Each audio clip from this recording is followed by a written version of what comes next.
Hello and welcome to episode 20 of the DaebakCast. 20. We've hit two tens. We are now old enough to... What are you old enough to do at age 20? Go to Canada and drink. But we were old Yeah, enough you can to go do to that Canada last week. weeks ago. Except for me. Yeah, nothing really happens at 20. It's 21 when all the fun starts. Yeah, or 19 or 18 in Canada. Anyways, we're back from Canada. That was fun. Let's see. Yeah, so we're a podcast that talks about K-pop and stuff. K-pop and stuff. Yeah. New name. Mostly New stuff. name. That's Mostly stuff though, right? mostly stuff. Yeah. And all right, so as always, I'm joined by Nate. Because your eyes, nose, lips, every look and every breath. Every kiss still got me dying. Still got me crying. Forget a promenade. Is like Tableau. that song. It's like so like chill and slow, flies, and then he just goes during the like saddest lines. Maybe It's I so just like ridiculous. Tableau better, but Shoebox. I Greatest think- album. I think I like Tableau and what's her name? Who was the other person that Lydia did the cover? Peck? Yeah, Lydia Peck. I think I like their versions better than I 100% Taehyung's like actual. Tableau's version better. Well, because I guess Taehyung's version is just kind of corny. That's why. I don't know. I like them all, really. I think for me it's between Tableau and Akmu's version. Oh So, yeah, I forgot about that one. So anyways, my other comrade, Andrew, and his three things.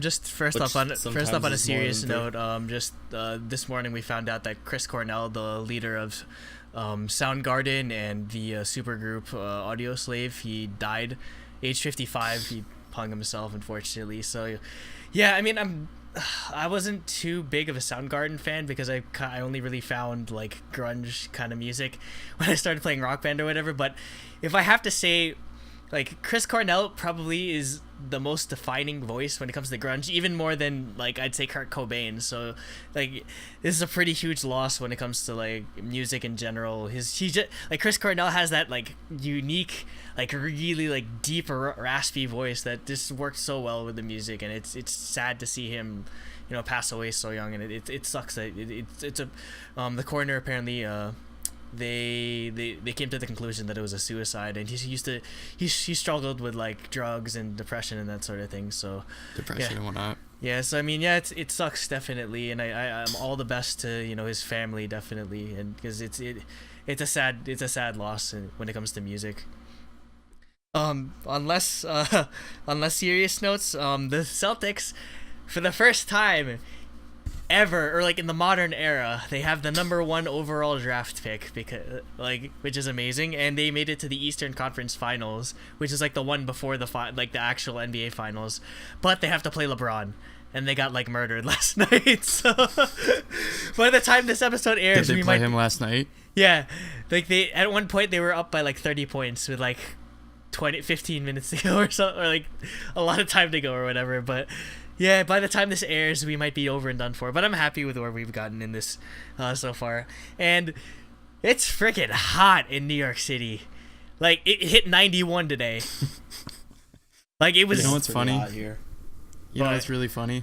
It's like hot as balls right now. It's like 80 probably. It's a night.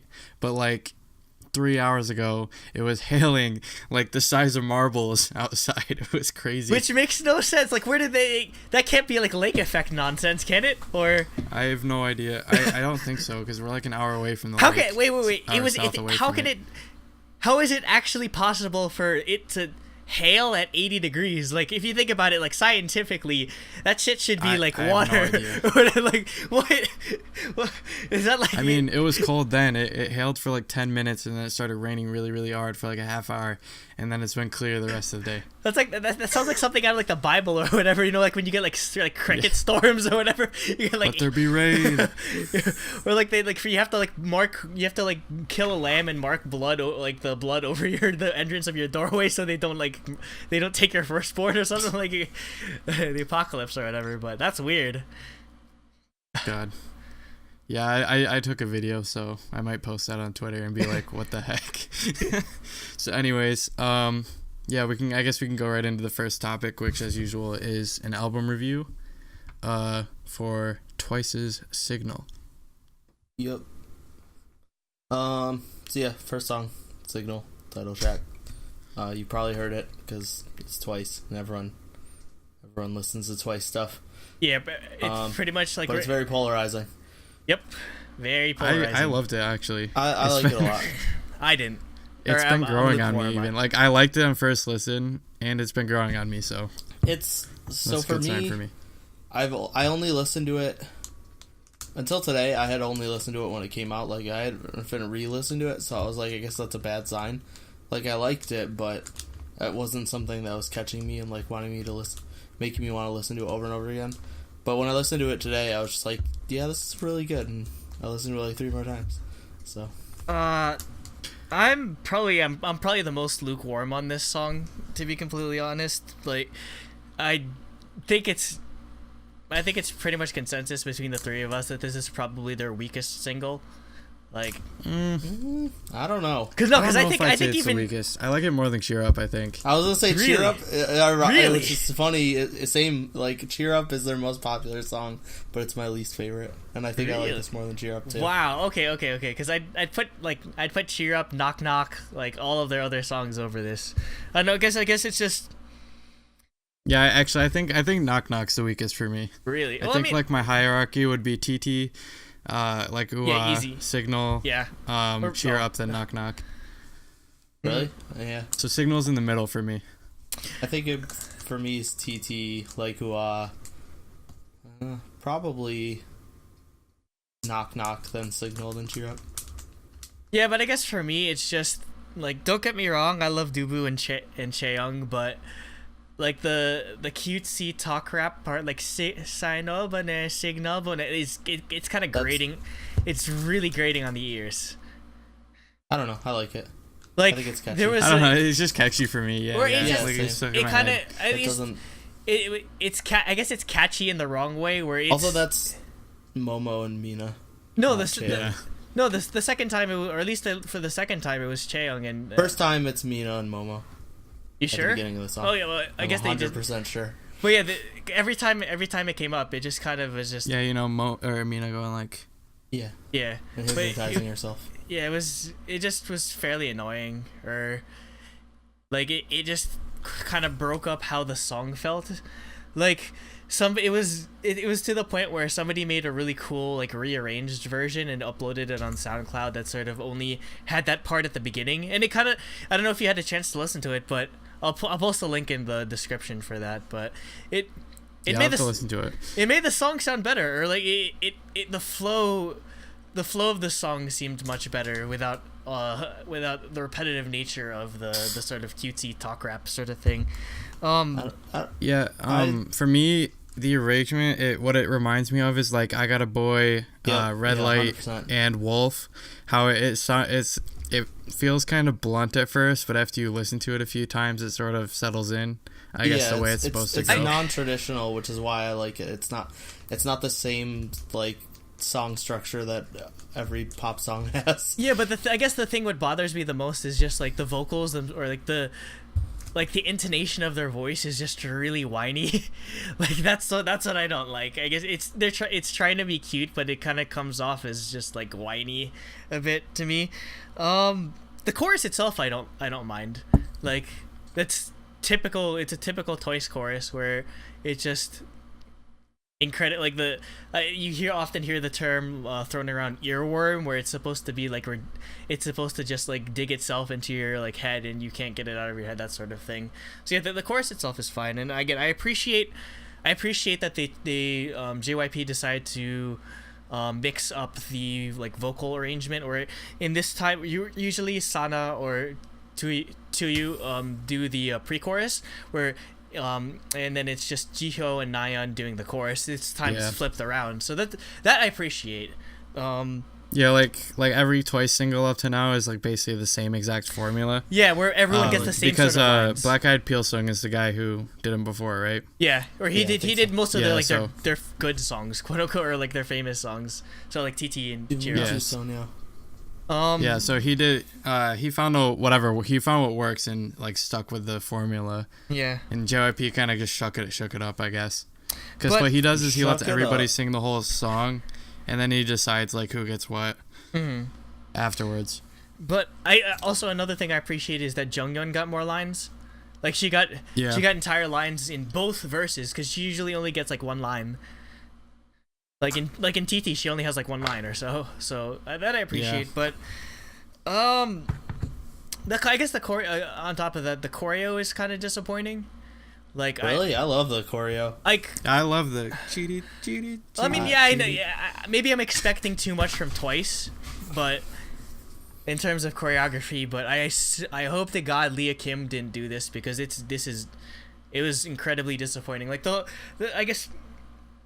I guess it just doesn't fit how I want, or it's not how I wanted it to fit with the song. Because the song itself, if you analyze like the structure, like the mood of the song, it's kind of like an electronic swing type of song, almost like, again, I made a comparison when we were in Toronto it's almost like a Wonder Girls type retro song, and then, like the visuals kind of follow that up, where during the chorus parts and in the beginning when they're like getting like, I don't know, abducted by aliens or something, but where like Tuyu has the sequin like dress sort of thing, or like a Hannah Montana costume. Is it really Hannah Montana? Yes, it is. It is a Hannah Montana Halloween costume. Yeah, so yeah, Tuyi has it's sort of like a really like bright, sparkly sort of thing, almost like a flapper dress in a way. So that I appreciate, but the choreography itself, I guess it didn't give me enough of that swing, like Roaring 20s vibe. Like some of it where like they do like the one, because it like the time signature is like, it's like cut times, because like 1 2 1 2 1 2 1 2, and then and the choreography, like so for some parts like they follow like a step where they rearrange their lines in time to that. But I don't know, I just kind of expected I expected them to go more like full on into like the swing sort of choreography with like full on like jazz hands, or like maybe like they split it off into partner dancing or something like that. So yeah, I guess that's why, or I guess it's just the choreography seems very basic compared to, I guess, what I've seen before from Twice. I don't know, I like it a lot. I like all the hook parts, all the hearts. I don't know. I think I don't know. I can't do it, but yeah. I think they kind of went overboard on the heart. I know that's Twice's thing, where Twice's choreo is just based on like the one move that basically just gets repeated, whether it's TT or the cheating like in Cheer Up or whatever. And I guess this like the signal, or like the alien sort of antennas is their thing. But yeah, I don't know. I just expected more out of this. I mean, I don't think I'm as down on it as most people are. Like, oh, this sucks or whatever. Again, I just expect I guess I just expected a lot more out of this than we got. What we've learned about I think Andrew, for me is I got basically exactly what I was expecting. Yeah, so same. I was fine with it.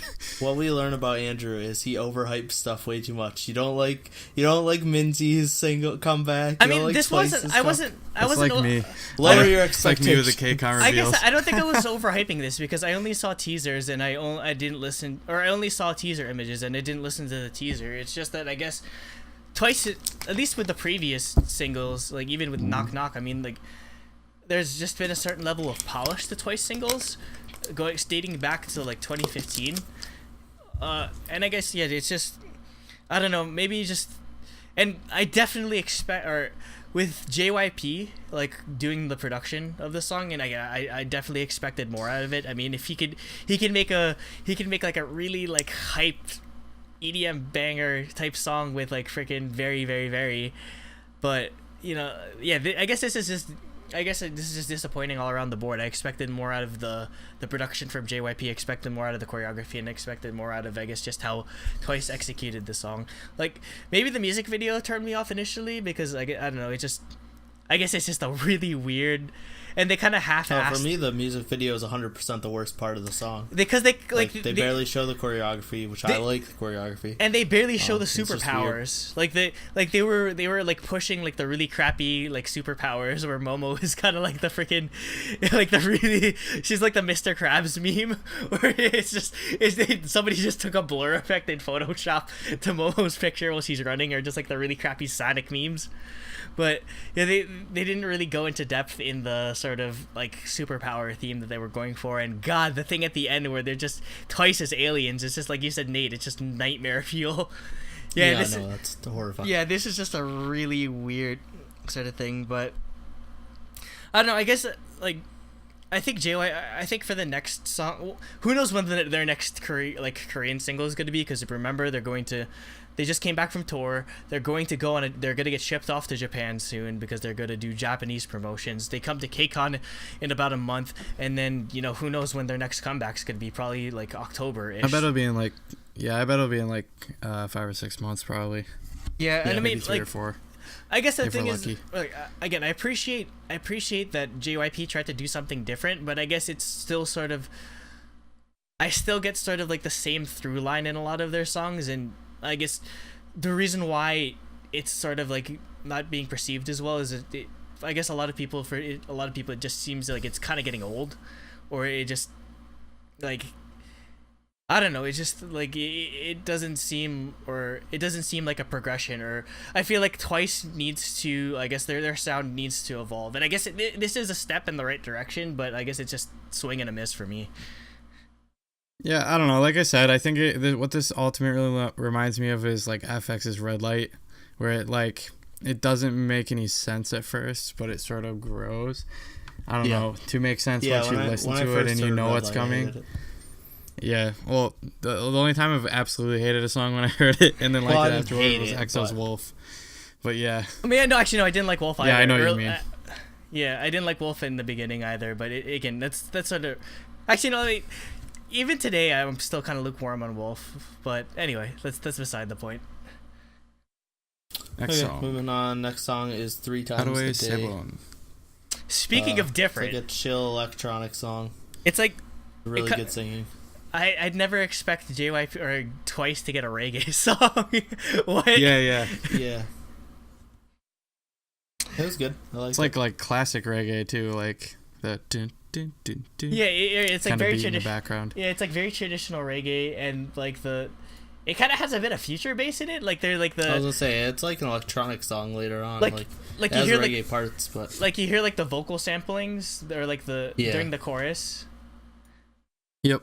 Yeah, that sort of thing. So yeah, the song is nice. The only complaint I had is like some of the vocals during the verses, they kind of sound like they weren't finished, or they weren't like, they sound very raw. I don't know. That might just be me, but like the song itself. I didn't notice anything like that. Again, like if you couldn't tell already, like ladies and gentlemen, I overanalyze the sonical aspects of songs, but like other than like some of the vocals, this was a pretty good song. Probably one of my favorites. It sounds like something he would have given to Wonder Girls post reboot, whereas opposed to Signal sounds like something Wonder Girls pre reboot. Maybe he's just trying to get rid of Wonder Girls songs. For all we know, well, yeah, he might have a bunch of stuff that he's already written on deck for other groups. So yeah, it could have been a Wonder Girls song. Plus, who knows who actually wrote this song? I don't. JYP probably didn't actually produce it. No, he didn't write this song. Last I checked.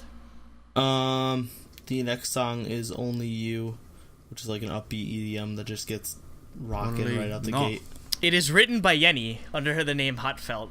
Oh, is this the Yenny song? Yeah, that's her my favorite producer song. credits.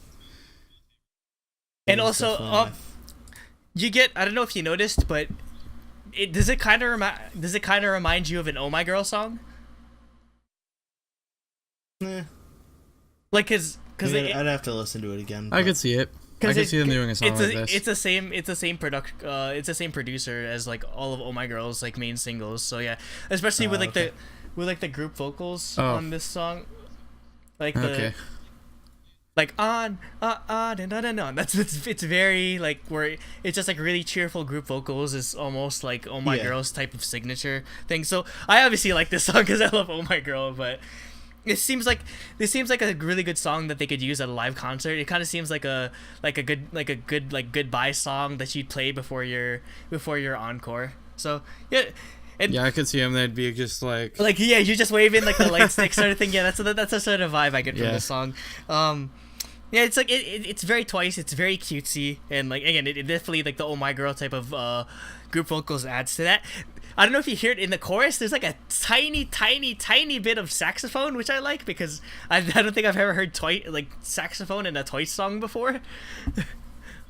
But yeah, no, this song was good. I think that's a consensus. Yeah,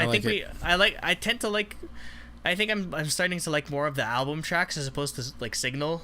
I don't know how you guys feel. Twice's album tracks. Yeah, are fantastic. Yeah, I like them all. I've listened to Story Begins like 100 times because I still need to get that, by the way. Really good. Because I still need to get that in page 2 because I keep seeing it at Choreo Books, but I never buy it because I'm just like, maybe I don't know. Next, like I'll come back for you, and then you just never do. Next is Hold Me Tight, which is like this was the most like just standard pop song, nothing special to it to me. It sounds like a doo-wop for song. me. I actually like this one the best because it just sounds like an SNSD song to me. I guess I understand. Yeah, I could see that. Okay, but yeah, like I was saying, I was just like bored with it. It kind of sounds like a modern doo-wop song.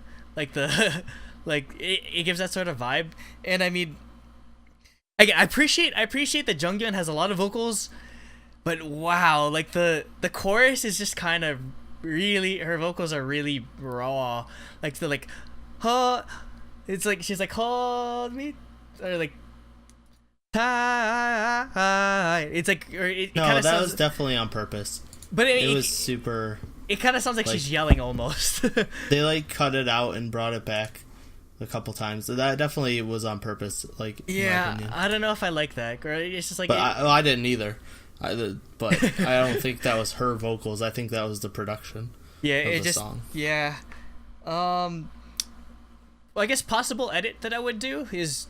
I mean, again, I know that they were trying to. I guess the whole point of the album is they're trying to start to like push Twice off into different directions so that people just don't get sick and tired of everything. But I probably would have given the chorus to Jihyo, just because I feel like those notes are probably more within her vocal range. But again, I do appreciate it. It's just that it was poor execution. And Jacob, you liked it. I like it because it's like an SNSD song. Yeah, it's like my favorite one probably, other than Signal. Yeah, kind of. Signal would probably be like the second similar to me. Yeah, I like it because it sounds a lot like something that'd be on like SNSD's like Genie or G mini album probably. Yeah.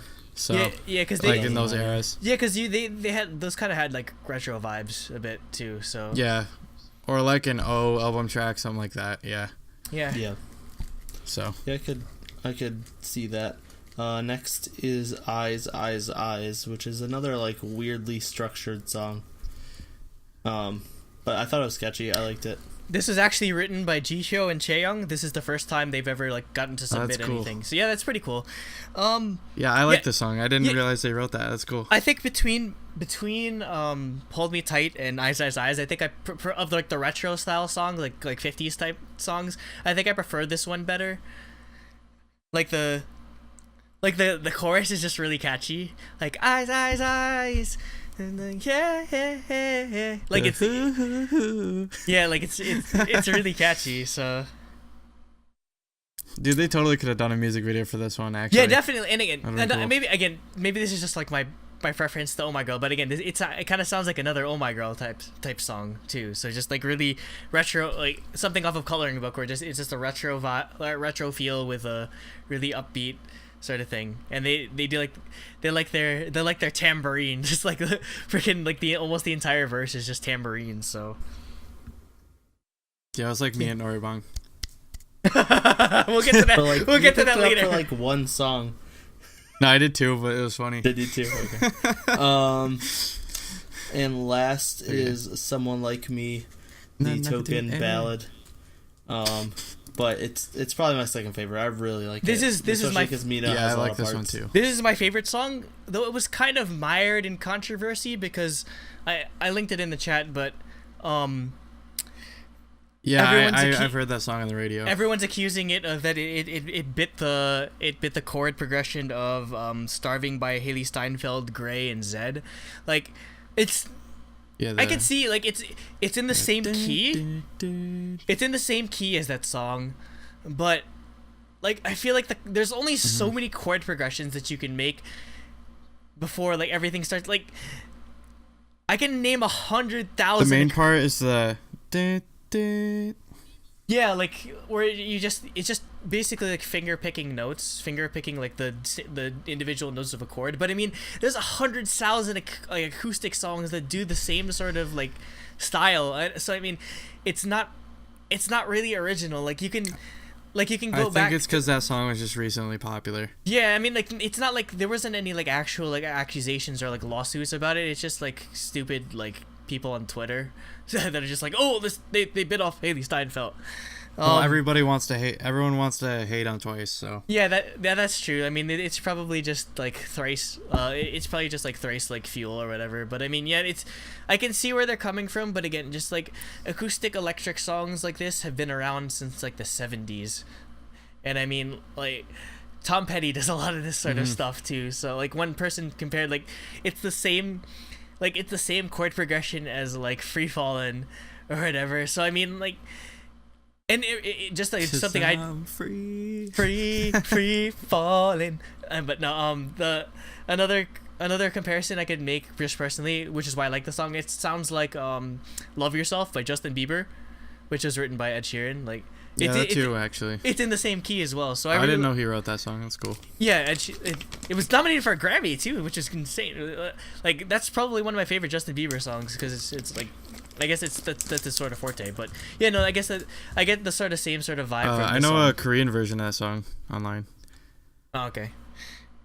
But yeah, this is really good. I love the vocals. Like, again, I probably use this word way too many times, but serene. Like, I think it fits Twice's like their vocal range, or like I guess their register very well, or just like very like sort of high pitched soft vocals. So yeah, easily my favorite song. I don't think I've ever really like picked like the ballad track as my favorite song before, but no, this one's really good. Twice ballad tracks are always my favorite, so really nothing special to me. One in a Million's amazing. Love that song. So yeah, that was the album. I like it a lot. Although, well, I don't know if I could say I like it a lot because I think it's probably their weakest album. Yes, probably. I mean, overall, like anything that's not counting a repackage, obviously, because you could say that Lane 2 would be weak, but I mean that's just a repackage. But of their initial like albums, it probably is the weakest. But I don't think Signal is the weakest. I like Signal a lot more than the internet does. Because the internet sucks. Oh, internet's shit. bandwagons. No, I do not. I do not give this a truly Daebak seal of approval. Unfortunately, I do. Damn. I will. I'll still look forward to seeing it live, of course, because we got our ticket. We didn't get to say. Like, I don't know if the vlog went up. Will be up by the time we put this up. But yeah, we got our K.A.R.D tickets. We're gonna see Twice live. Woo! And G-Friend, but Andrew doesn't know who they are, so he doesn't mention them. Yeah.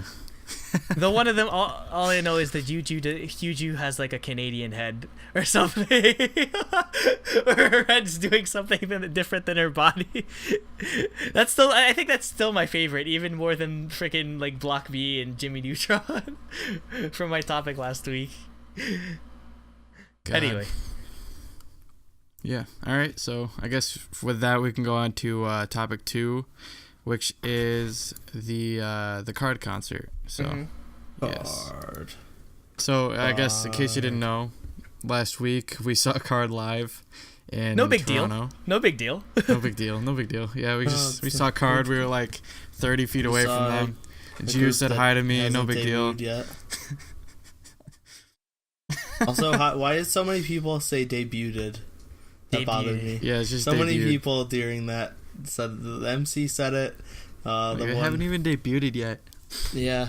Is that a Canadian thing or no? She's not Canadian. She's probably American. It's just it's the way it's spelled. It's all debuted. Yeah, I mean, people spell it weird. Like, you know what? Do you know what a debut is? Like, you know how like girls have sweet 16s? Well, yeah. And then like Spanish, like it's Spanish tradition is quinceañera, but for a lot of like Asian families or like particularly like Filipino, which is what I know, like they have something a debut. Where at 18 years old, you that's when you have like your party or whatever. But obviously, like Filipino people and like their like the accent they say debut. I want nobody but you. Anyway, so I guess I could just run through the concert since I'm usually the one that does it. Well, first off, we actually got to interview some people beforehand. Well, first off, like we met each other obviously, and Nate, we met each other. No big deal. Like no big deal, no big deal. We just met each other for the first time. You know, we confirmed that we were not actually just like now we're IRL friends. That we weren't catfishing each other or something like that. I mean, we did 20 weeks of podcasts. I don't think that wasn't a worry of mine. Nah, yeah, who knows? I might actually have been a girl this whole time. Who knows? Andrew's a secret girl. No, but there are no girls in K-pop. Yeah, no. There are lots of girls. There are mostly girls in K-pop. No, especially at this concert. Like, if there's one thing I have to say about this concert, anytime J-Sef put his mouth near the mic, oh my god, I lost my hearing. I'm glad I brought my earplugs because that's probably, I think it's just probably it's because of the acoustics. It was a tiny venue. It probably only fit about 3,000 people. But oh my god, does the sound bounce off very it's going everywhere in that tiny sort of tiny theater because I almost lost my hearing. Yeah, J-Sef had more fangirls than BM, which is he had like twice as many. Yeah, by a lot. Yeah, I mean I never really knew that. Like maybe it's a Toronto thing or like I don't know. No, I think we just don't realize because none of us in our group we always talk about BM all the time. That's true. Because because BM's ridiculous. Oh yeah, you think that BM like he takes shirtless pictures all the time, so you think he'd be the main like bias among females, but no. I think they're just like J-Sef's like handsome face. Yeah, that's true. That's true. And his like cute personality. Yeah, because he's probably like shy and he's probably the shyest one in all of K.A.R.D. So I guess that sort of they're attracted to the shy demeanor. like I guess like he has a shy girl personality. Yeah. Anyway, so it actually almost didn't happen, the concert for like I guess freaking. So I don't know exactly what K-pop God. Yeah, I don't exactly don't know. Well, first off, as we said last week, there was no EXID on Sunday, so that was already kind of And then this concert almost got canceled because something happened with the MC for the night, or I don't know, but there were technical difficulties too. Technical difficulties, like during Rumor actually, when they were about to start Rumor, they played the backing track. By accident before they were ready, or like they played like randomly in the middle. The chorus. Yeah, they played the chorus like out of nowhere. Like I'm pretty like God knows like it might like the person in the sound booth might have just like hit play on the MP3 or just like strumming around. He was probably shitting his pants. He was just like, oh no. Like if there's one thing I have to say, like as nice as it was to like meet K.A.R.D and everything, dang, that was kind of like one of the messiest concerts I've been to. Actually, no, I mean. Ailey had technical difficulties at KCON last year, but she owned it. She kept singing. Yeah, she kept singing, which I'm so mad. They never put that on the M Countdown video. They cut that out.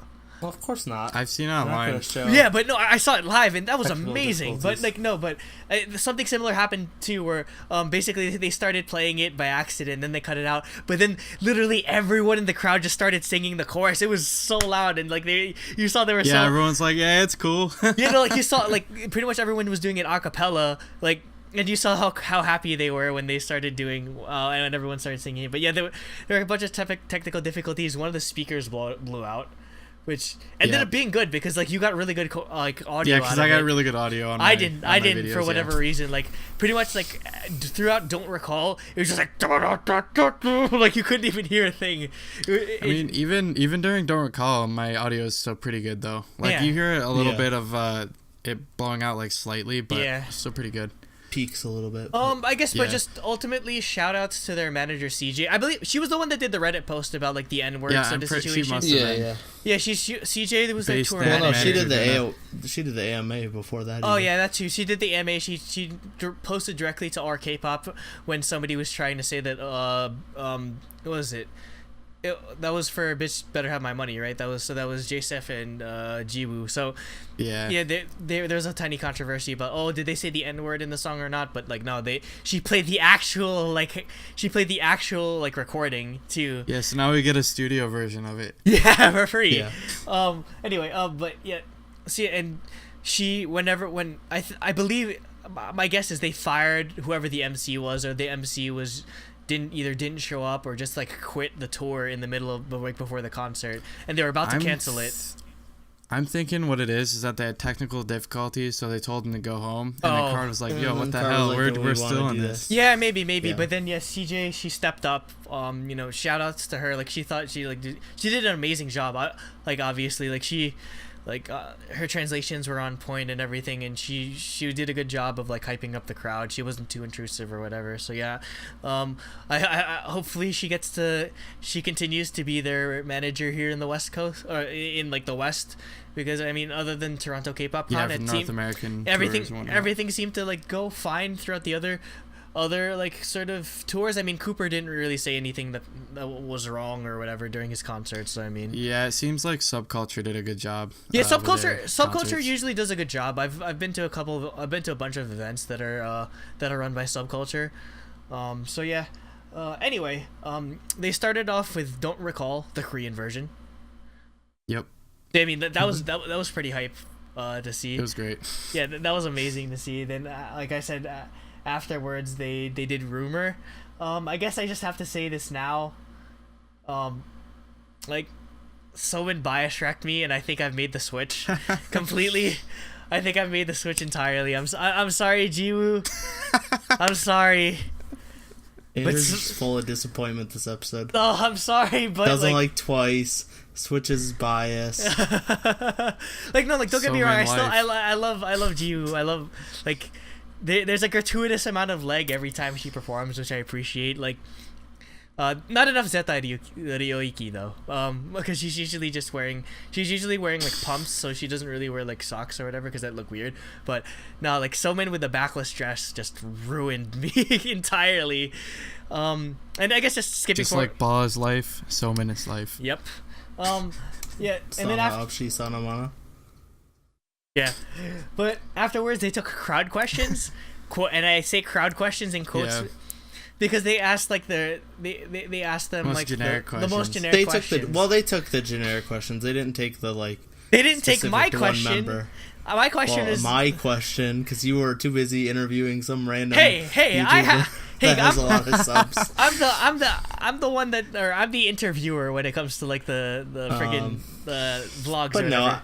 I didn't expect them to take those. Well, once I saw they were picking them randomly, I knew they would have cut out. Because what if BM got the question for Somin? Like, it wouldn't have made sense. So I figured they cut out all the ones that were super specific. So yeah, they were taking questions like, if you had to like save one of the members, you're drowning or something, like who would you save, or which member would you like let if you had a younger brother or sister, which one of the members would you let them? Would you want them to date or marry? Or J-Steph and BM, can you twerk?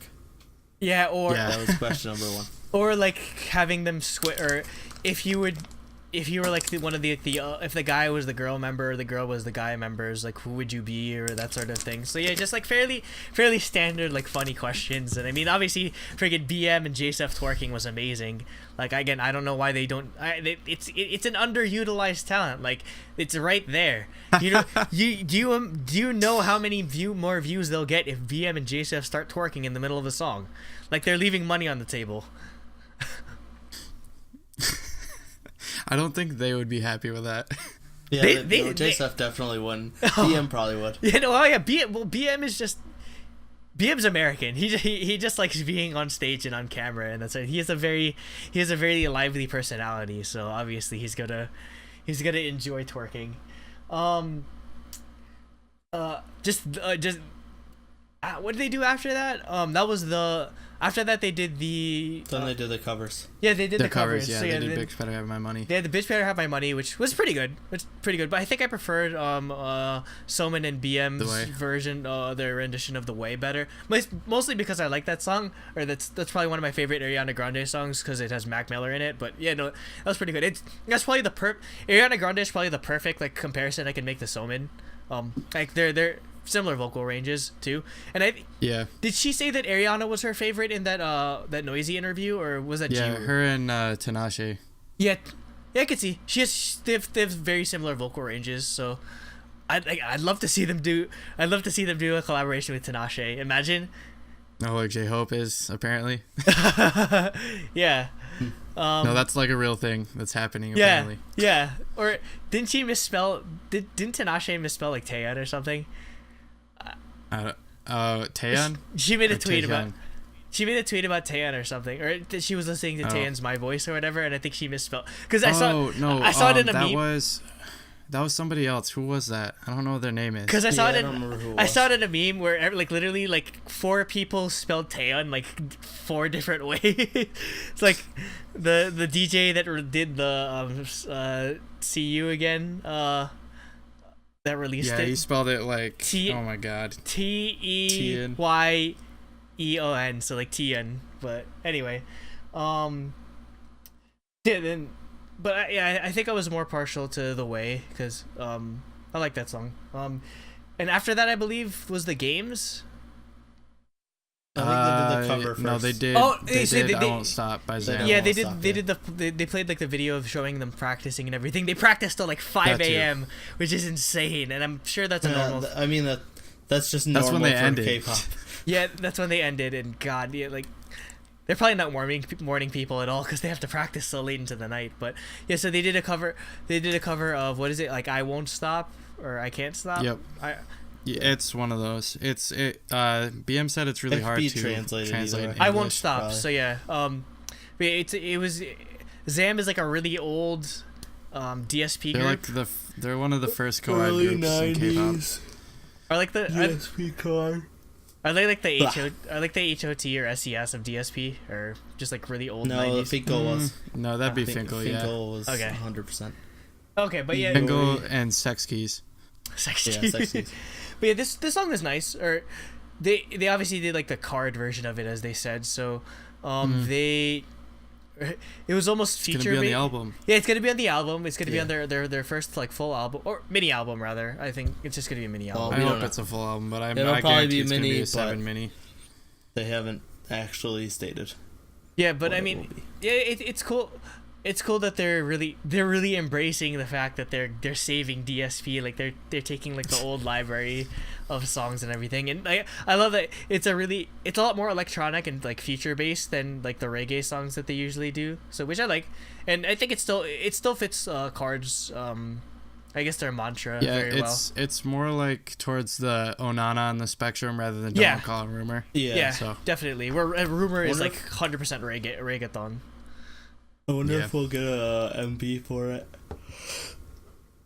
It's like a bonus MV. Sometimes they do that. Probably. I hope we do. I could see that. Maybe we'll get 2 since it's an album. I could see them promoting it live. Yeah. Like when they start. No, they'll definitely be their bonus promotion song. Yeah, like how like they usually just do like one before stages. They usually do like 2 songs when you do like a comeback stage or a debut stage. The big groups get to do that, and K.A.R.D is a big group. Yeah. Because they Well, toured in hopefully the they'll US be- already. All right, so then No, it doesn't after matter. after that was the games where they picked people from the crowd. Well, the first game was they picked people from the crowd, and then they basically they get paired up played with charades. yeah they get paired up with one member, and CJ the MC would say like a word, and they'd have like 5 seconds, and then they'd have to do the same move at the same time. Like the same, yeah. Yeah, so like they'd be like Action. curling, and then you did like 3, 2, 1, and then you have to do it at the same time, or freaking they're like twice, and then or did they say twice or something, or yeah No, Yeah, they TT. did twice. They both did yeah they did the yeah, TT they sort did of thing. TT, and they both did. They did Michael Jackson, and then they did like the sort of like that sort of thing, but yeah, that was fun. Wrong hand, Jacob. Or no. I was gonna say you like Yeah, I went went like behind that. That was really was weird. that? I'm Yo. doing the boys. I'm doing the boys right now. Yeah, pretty much. The winner got to take a selfie with all of them, but they all just as for all four fans that got to participate, first they got to talk to them, second they got to like hug them, third they all went home with signed rumor CDs, which Nate is Yeah, probably if particularly one of salty you- about. If anyone listens to the podcast, I got one. Put it up on eBay for $200, and I'll buy it. Yeah, because we're still waiting on our secret eBay source. He said he didn't get any, so Oh no! I'm never gonna get it. Oh he no! didn't get any at all. Not yet, at least. It might be Oh, because man. they're on tour. I'm hoping it's because they're on tour. We So their managers are with them. you have to complete the collection at this point. You have to. Well, they don't exist on the internet yet. Well, because I know, because I The know, instant it goes up on eBay, I get an email. because like I will buy it. I know I'd have like FOMO. Like I'd have FOMO. Oh, I'm gonna be pissed off if I don't get it. The one CD to rule them all. yeah, Because basically. I have the other two. Because again, If I do imagine in like 5 or 6 years if Twice like really hits it big. If knock on wood, or when they hit it big, nobody else is gonna have this shit. Like pretty much, there's only so many people like in the world that'll have it. So anyway, the second game they played was just random dancing, which like that's the game of the month when it comes to any sort of like K-pop event. But so they changed the speed. It's random speed dance, Yes, right? random speed dance. So basically, the person that did the best has to choose what the person that did the worst had to do. And by far, not even close, the worst person was BM. Like everyone knew it. Like he got like completely lost in the choreo sometimes. And of course, it being in the West and everyone being a fangirl, they're just like, okay. Eggyo. But apparently his version of Aegyo is just Sexy Aegyo. yeah, his version of Yeah. Aegyo is just him lifting his shirt like 10 times. Well, no, they wanted to do sexy Aegyo instead because he couldn't do normal Aegyo. Yeah. Well, I mean, I don't know if Dude, I- he's too big and tall with a yeah, deep he's voice. was, he's too big and tall for that. What was it? Kiyomi. Yeah, Kiyomi. He did Kiyomi, but he did a like slow, sexy version where pretty much every number he lifted up his shirt in a different Yeah, way. basically, and everyone's just like, Jesus Christ. He, like, yep. If that did win The him girls over, loved it. yeah, if that didn't win him over, any JSF more should have fame. lost it though. JSF Yeah, messed up more yeah. than PM. Yeah, imagine if But- JSF had to do that. Oh no! Like imagine like they'd literally blow the roof off the place if JSF had to lift his shirt up. Well, he would have actually done Aegyo probably. Yeah, because he's more capable of the Aegyo. But yeah, that was fun. After that, they did the Ariana Grande cover of Side to Side. I liked it. Yeah, I Yep. like this too. And it was good. it was a cover of all of them. I think they're really partial to Ariana Grande. I guess that's they're just really like. Well, they're easy to cover songs. Yeah. So everybody Plus, knows then them. they only have to contact one person to get the rights to multiple songs. yeah, They'd and, be like, hey, can we use a couple of your songs? and Ariana Grande features a lot of rappers on her tracks too. So that's probably Yeah. the easiest one to cover for the Yeah, guys. so And then Yep. after, Oh, I like that J7 and BM did their own rap on the side to side cover though. yeah, that was Which is good. cool. Yeah. And then after that, they did Onana, which everyone had like the really cool like fan Yep. signs for. What did they? Yep. What was the translation for it again? it was like, Here- we're with you like, forever, we'll always be we'll there be with there you. forever. here, or like I have, something like that. I still have my sign. It's folded up entire. I was Like say mine's Oh downstairs. god. it's like mine's folded up like an accordion because that's the only way I can get it past like. It's custom. upside down. I was say it's upside down. Oh yeah, but see, But it's, yeah, there you go. It says, what does it say again for the? Like, 영원히 결에 있어. You're reading it back. Yeah, 우리가 지켜줄게요. It's like I was with reading you it forever, mirrored. we'll be there always or something. Yeah. Sorry for reading it so slow. It was backwards on Skype. Okay. Anyway. Also, you're not Korean, so. Yeah. And that too. Your Well, words, I can read your pretty words per fast. minute. I would say you can read fast, which is pretty good. Yeah. Way faster than I can. No, but see, that was a good ending. And then during this song they took they literally took people's cameras out of their hands in the crowd and then just started taking like selfies with it. Like there's a bunch that are up on Twitter, which is insane. Like some of the people that went down there, they weren't even front row. Like we totally could have went down to the front row, gave them one of our phones. Oh shoot. Oh, I was so that would have mad. been such good for the fan cam. It's like I'm still recording the fan cam. I'm like, hey, I'm going down there. Yeah. So yeah, and then their encore was Don't Recall, the English version. Version. Yep, which is pretty cool. version. And they did more of like the fan cam sort of thing. So yeah. Yeah. Obviously, I think I like how the concert was set up, or they did a good job of balancing with obviously the fact that they don't have that many songs, which is why they had to do 2 or 3 covers. They did a good job of balancing the fan meet and the sort of the actual concert aspect to it. So yeah, it's kind of similar to how Hyuna did her concert, where they had like she did like a bunch of interstitials with games and that sort of thing. So yeah, I definitely appreciate that with concerts too, because it's a lot more fun when you have fan interaction. Yeah. And then after that we got our fan engagements and stuff. So we actually got the best part for me. Yeah, so yeah, the first was like the handshake or the high touch line. So good game. Yeah, good game. Yeah, so you fucking killed it. Yeah, you told DM that he fucking killed it. I told Soman that I love Purity, and she said thank you. And that's probably what secured, like, that's probably what secured the heel turn. That's probably what secured the bias turn for me. That we're like, when you watch Produce 101, you're just gonna only root for Shiyun and Jake Young. Yeah, probably. Zero and Purdy. Yeah.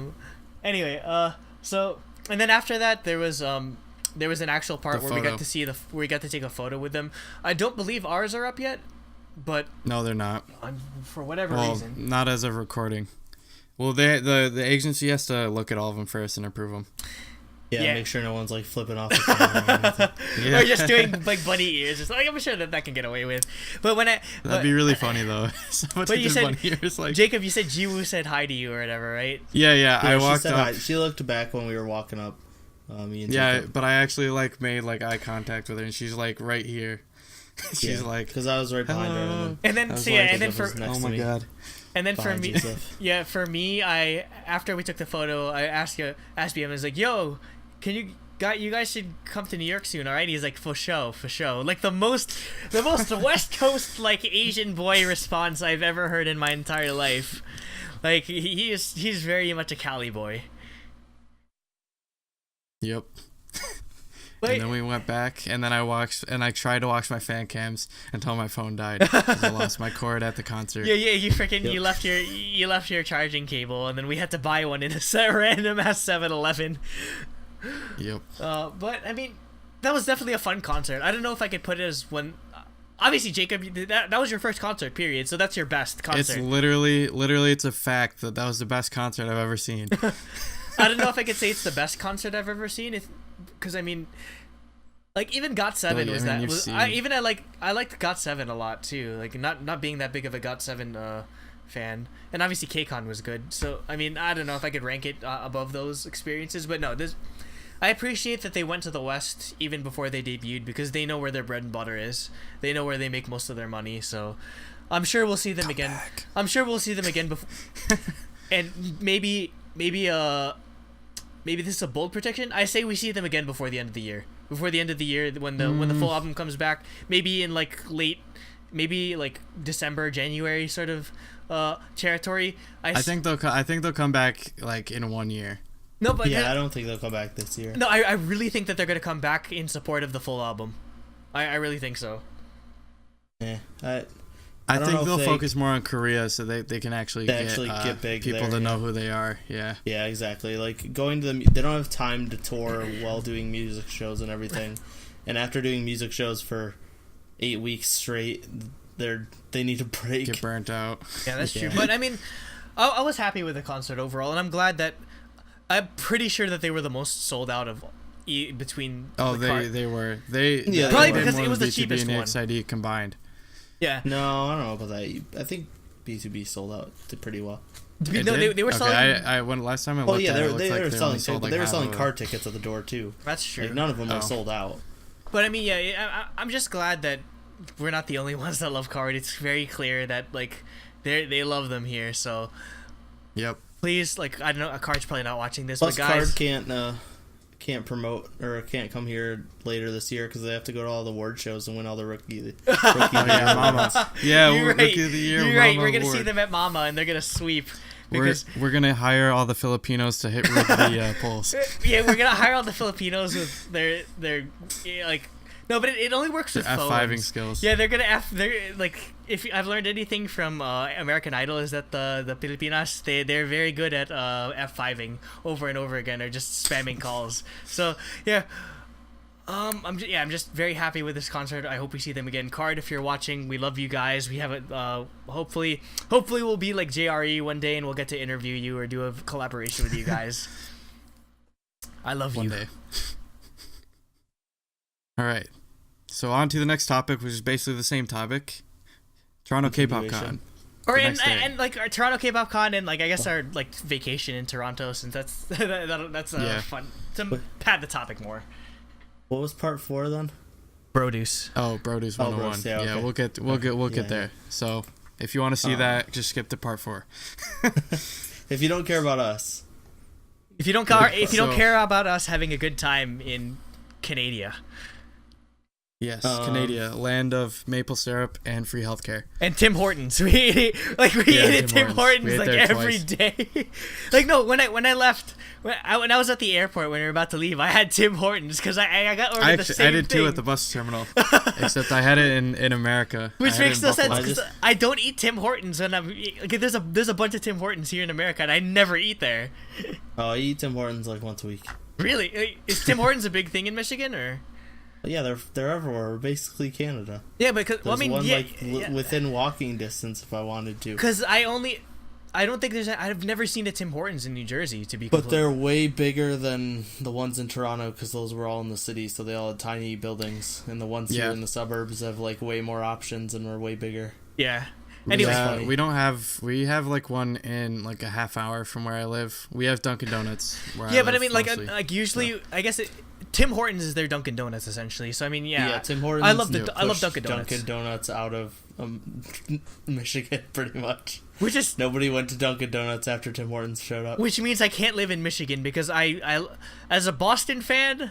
Do you and run on Dunkin'? Yeah, I run on. I my blood like pretty Nope. much. If I was on like my deathbed, I'd have them injected to Dunkin' Donuts to me to try to they'd inject like freaking glazed donuts. Neglect. You know what? Neglect. I'd ask them to inject glazed donuts into my bloodstream to try to keep me alive. But anyway, yeah, that was fun. So yeah, the second day was the K-pop Con. Very small. Very small. Yeah. Yeah, it was like expected one it to be room. small though. Considering the concerts were only like a couple of thousand people, Yeah, that's true. Mm-hmm. and they didn't even sell out, so I didn't expect it to be that big. I'm but yeah, assuming K-Con is way bigger, Andrew. K.A.R.D yeah. takes up like K.A.R.D is probably like 4 times the size of that. Okay, so how K.A.R.D Okay. works is that there's like 20, 30 like different booths, and then at the end there's like a outdoor stage where like all like the dance performers do their thing. Yeah. Or like that sort of thing. And then when you get to the inside, obviously, cover dances. yeah. But yeah, this is much. Will smaller I than be that. able to buy an IOI light stick at KCON? I'm not sure about that, but I mean, Will I'm I sure be able to buy a twice light stick at KCON? maybe, probably. They don't sell Yeah, merch Twice is inside. gonna be there, so I don't think they sell merch inside the venue for like really? They don't sell merch. Last time I checked, I don't know. Maybe because I was not just, even at the convention. maybe at the convention there probably obviously will be. I don't know if they'll be selling light stick. Oh yeah, that's what I meant at the convention. Not inside the concert venue because I don't. Yeah, I didn't see them selling merch. But anyway, getting back to Toronto K-pop Con, before they get mad at us for talking about the other one too much. Yeah, it was pretty small. There was obviously just like I guess maybe it's just typical for me because I've been to more K-pop events than you guys have, or at least here in America. Yeah. But yeah, just like the CD vendors, some sort of like I don't know. There weren't any Korean food vendors, which is kind of sad. Not CD vendors, not like shady CD. Like CD, like physical album vendors. Yeah, they were selling physical albums or like freaking vinyl. Posters. Like the one guy that Nate went to was almost like in tears because he was so happy that Nate. Yeah, he was like, "Thank you for being here." So I bring up like I'm trying to finish all my A-Pink albums, so I brought like 5 albums up, and he was just really happy because everyone there was a little kid and didn't have money. Yeah, so they were like scraping like quarters together to get one like BTS album or something. And yeah, I pretty spent much like $30 getting albums. Like if there's one thing I noticed, they had boxes of BTS albums. Like I saw like 50 Dark and Wilds. I saw they had so many entire box of Dark and Wild. Yeah, that's insane. Yeah. Well, you should have brought it up. You should have brought it up to him and be like, how much? How much for this entire box? Will this count on charts? Imagine just Probably like 5 not. years later. It's a little late. Yeah, but yeah, that was insane. Oh, I brought Twinkle from him too. Yeah, I didn't buy anything from that store. I bought Pink Revolution, Pink Love, Dear, Pink Memory. I think Pink Memory. You would have. I don't know. Is that one you already had? I don't know. I don't know. They all have pink in front of the names. That's confusing. You would have bought. You would have bought. Mr. You would have bought the photo book if it wasn't cash Oh only. yeah, right? I thought about buying the photo book too, because he had a hardcover like 300-page like actual like professional photo book for A-Pink, and I found out later it has a DVD in it, which makes me sad because I kind of wanted it after I found that out. It was Pink Revolution, Pink Memory, Pink Love, and Dear. Yeah, it was Pink Memory. And then Mr. Also Mr. Yep. And Jacob, which I probably should have put back and just gotten the last A-Pink album I needed. Yeah, why'd you get Mr. Pink Blossom? Well, because I was going to get SNSD and A-Pink stuff, but I ran out of money, and I didn't realize there was only one A-Pink album I needed left. Though you get a lot out of your dollar because obviously with the exchange rate in Canada, everything. Yeah, it was okay. It was like it was like $20 an album, so it's fine. But I mean, like for $20 an album, $20 US an album, I'm just better off going to. I have Choreo Books in K-Town, so I mean, it would have been a pain in the ass for me to bring back all those albums anyway. Yeah, we don't have dedicated stores. We always have to. Yeah, you have to go online all the time. But no, Jacob, you lucked out on your Twinkle because you got everything freaking Tiffany. Yeah, I got a Tiffany photo card, so I did pretty well on mine actually. All my you photo got all cards were Eunji and Eunji Namjoon, or right? Namjoon, which are my two biases. So what else was there? There was a dance crew named East to West that does like East to West. They did K-pop covers. I mean, I'm not really too familiar with them. The only K-pop dance cover team I know is like, and some people I tertiarily know is whatchamacallit, Serendipity dance troupe here out of New York City. They usually show up at KCON or KCON New York, so we'll see. What else? There was a study abroad booth that they were basically selling like posters and stuff, and all the proceeds would go to helping the scholarship for people that want to study abroad in Korea. And Nate, and Nate obviously had to donate because having been they were nice people too. Yeah, they were nice. I talked to them they went to the same school I did too. Oh, they went to Yonsei? Yeah, they said they both went to Yonsei. The two that I talked to. And I don't know, they had some cool posters. If I had they're downstairs, otherwise I'd show you, but they had Blackpink and Twice posters. As well as like BTS and some other guy groups that I wasn't really paying attention to. Speaking of posters though, that line was ridiculous for the there was only one vendor that had like lots of posters, so the line was like insanely long. And then Jacob saw that they had someone get an IOI He's like, poster, I was like, so we hey had to Nate, wait. they have IOI. And then I he's bought like, it, what? and then I realized I probably already owned that poster, Wait, so I do gave you, it to Jacob. do you own that poster? I never actually checked. I have to. I own the collector's edition of the album. There's no way the album did not come with a poster. Oh, no, I guess check. But I didn't. You bought a. But yeah, at that What poster did you buy again, Jacob? I got Don't Say No, Sohyun, because I have like 3 Taeyons and 1 Tiffany poster, so I figure I need to get a Sohyun. Why too. don't you have? How do you have more Taeyeon posters than Tiffany posters? Well, because he has Tiffany only albums. had 1 album. That's true. Yeah, but Yeah, I'd have to like go over and dig through my pile of posters over there. Yeah, I was also talking to the study abroad people. Nate was over there. I don't remember. He was just. I don't know where Andrew was, but yeah. I was Andrew buying. was buying something for his sister. Yeah, I bought Yeah, my yeah, that's sister what it like was. I went to like the obviously with any Korean event they're gonna have some like makeup and Makeup beauty and cosmetics. cosmetic stuff. So I bought my sister like an overnight mask, honey, which was nice, and it actually fit. It's one of the only things that I could actually fit in I could take on the plane without them think like shooting me or something because it has too much liquid. Take him down. He's got Korean makeup. It's gonna blow. Or whatever. Anyway, but what you're saying? But yeah, I was talking to them, and they were like, because I was saying that I was interested in studying abroad because I'm in college now. She said that she didn't know about the States, but she said that it'd be a good idea to call the consulate here in the United States and see if they have any like scholarships for people like me But if they who can want to study sponsor in you, Korea. Yeah, so they might be Yeah, able to 'cause just pay for my people- trip if I'm Not sure a ton they're of people qualified. want to go to Korea, so like the Korean consulate or the Korean consulate. the here. Korean consulate here in the U.S. I'm Where assuming they- the closest for him one's to go probably there. it's probably either in like Niagara Falls or New York City or something. It's probably in So- New York. Yeah, no, That's it's, fine. it's I had to in go New all York the way to City. Chicago. It's so. in New York City. So actually, you know what? When you come here, you should probably go there. When you come for K.A.R.D, we should probably go up there. Okay, we could. Wouldn't hurt to ask. So. Yeah. Yeah. And my grades were good enough this semester that I'm pretty sure I'm gonna be able to go like 100%. So yeah. You survived your first year of college. Ooh.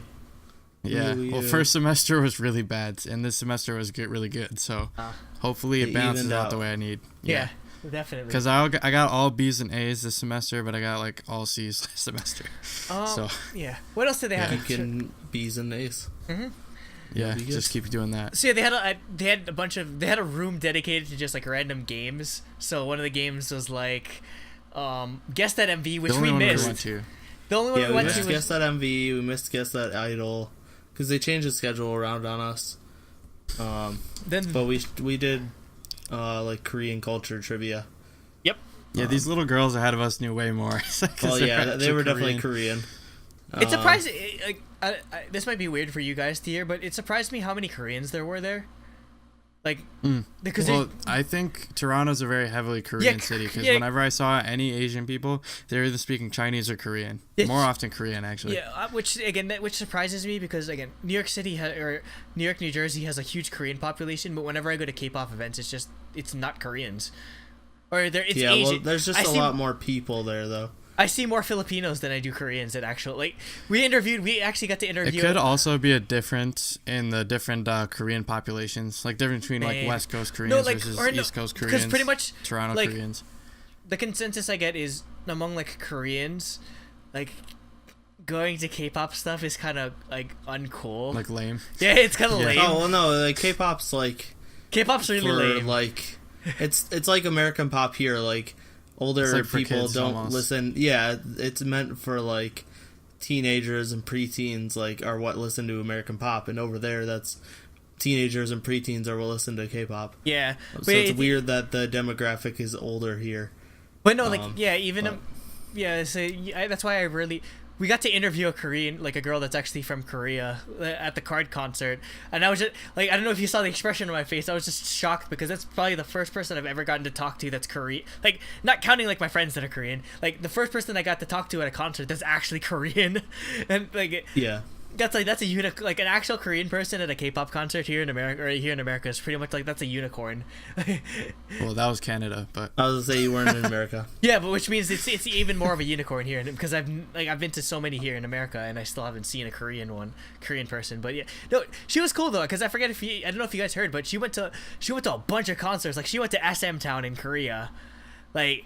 Yeah, she's more tenured than. Why does everybody go to all these legendary concerts? Like that I can't be at? She's more tenured than either Nate or I am, which is insane. Obviously, the advantage of actually or like being in Korea, so or it's like nothing to them. So, yeah, but we met a bunch of cool people, where we got to interview some cool people. They obviously Canadians, typical like friendly sort of thing. Yeah. Shout outs to Kenneth, the guy we met in line.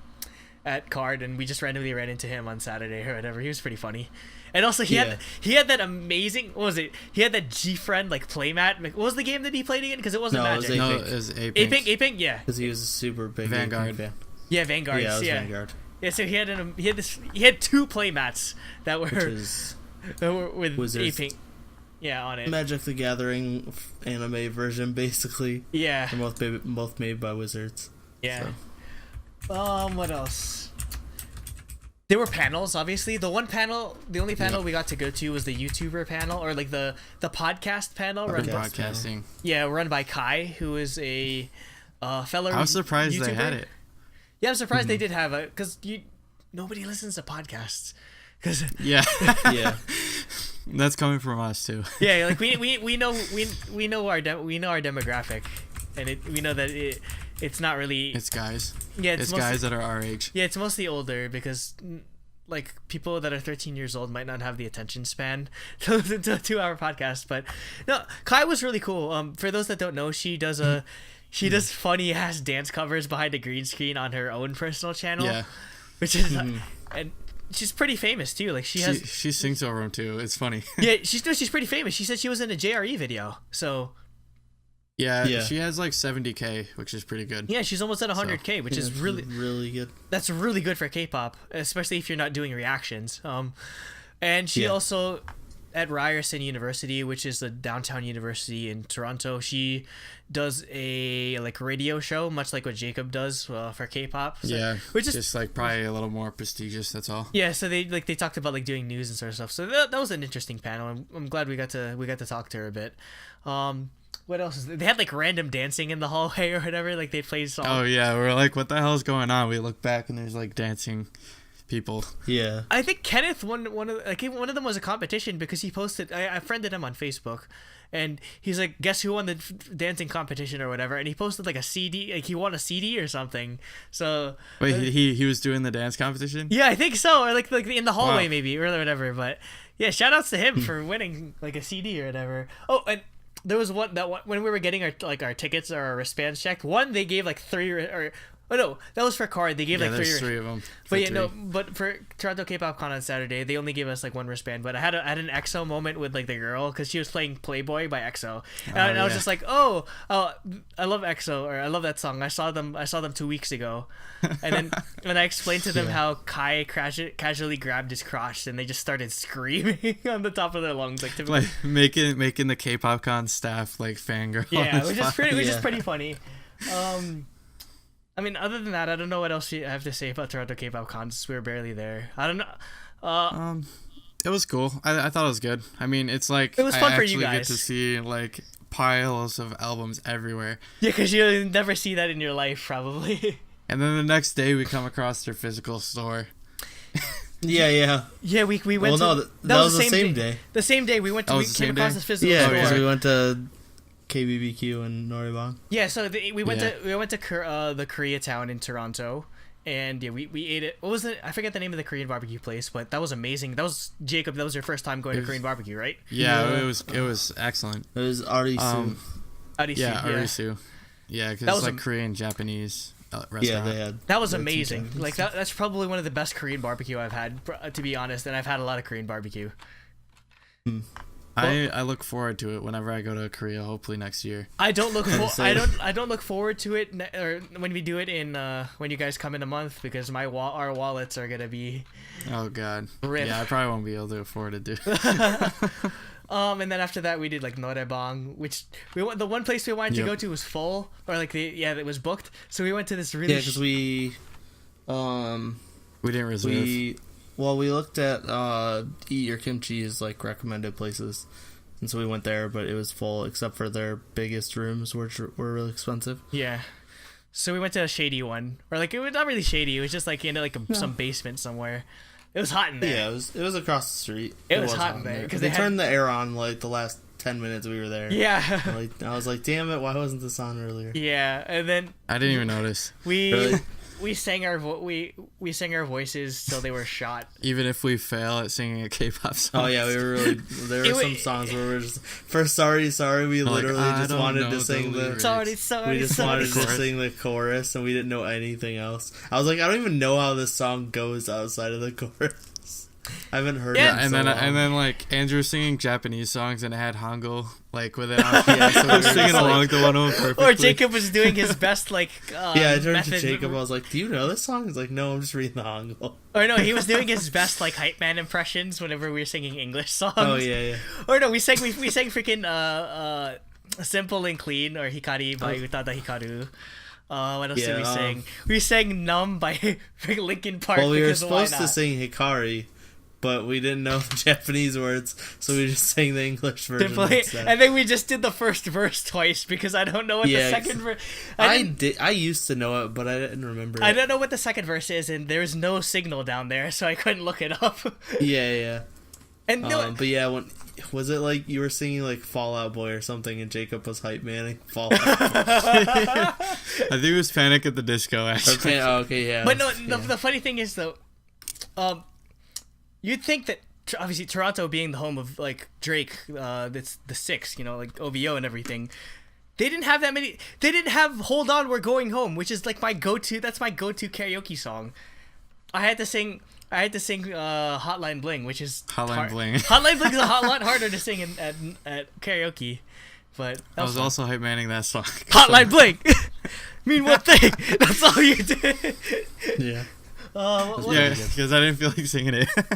But before we forget, we went to that actual like brick and mortar like K-pop store, and that it was the people that were. It's called something Tom, Sam and Kevin's or something. No, it's Tom. It was a girl and a Tom guy. And Sarah. Sarah and Tom. Okay. Sarah and Tom in Koreatown in Toronto. So shout outs to them. That was a really cool store. They had a lot of stuff. Well, they had a lot of stuff I've never seen before. People that were at the convention. Yeah.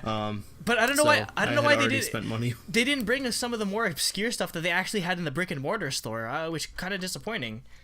I guess because that's because they knew they wouldn't sell it to the 12-year-olds. Nobody's gonna buy a cassette tape, Andrew. Yeah, like I bought it. I bought and they had like La Boom and like Fiesta and stuff like that too. Yeah, see, I bought the cassette version of One of One because I love obscure, dying, dead formats. And no, I'm probably the only guy that still actively uses a cassette player.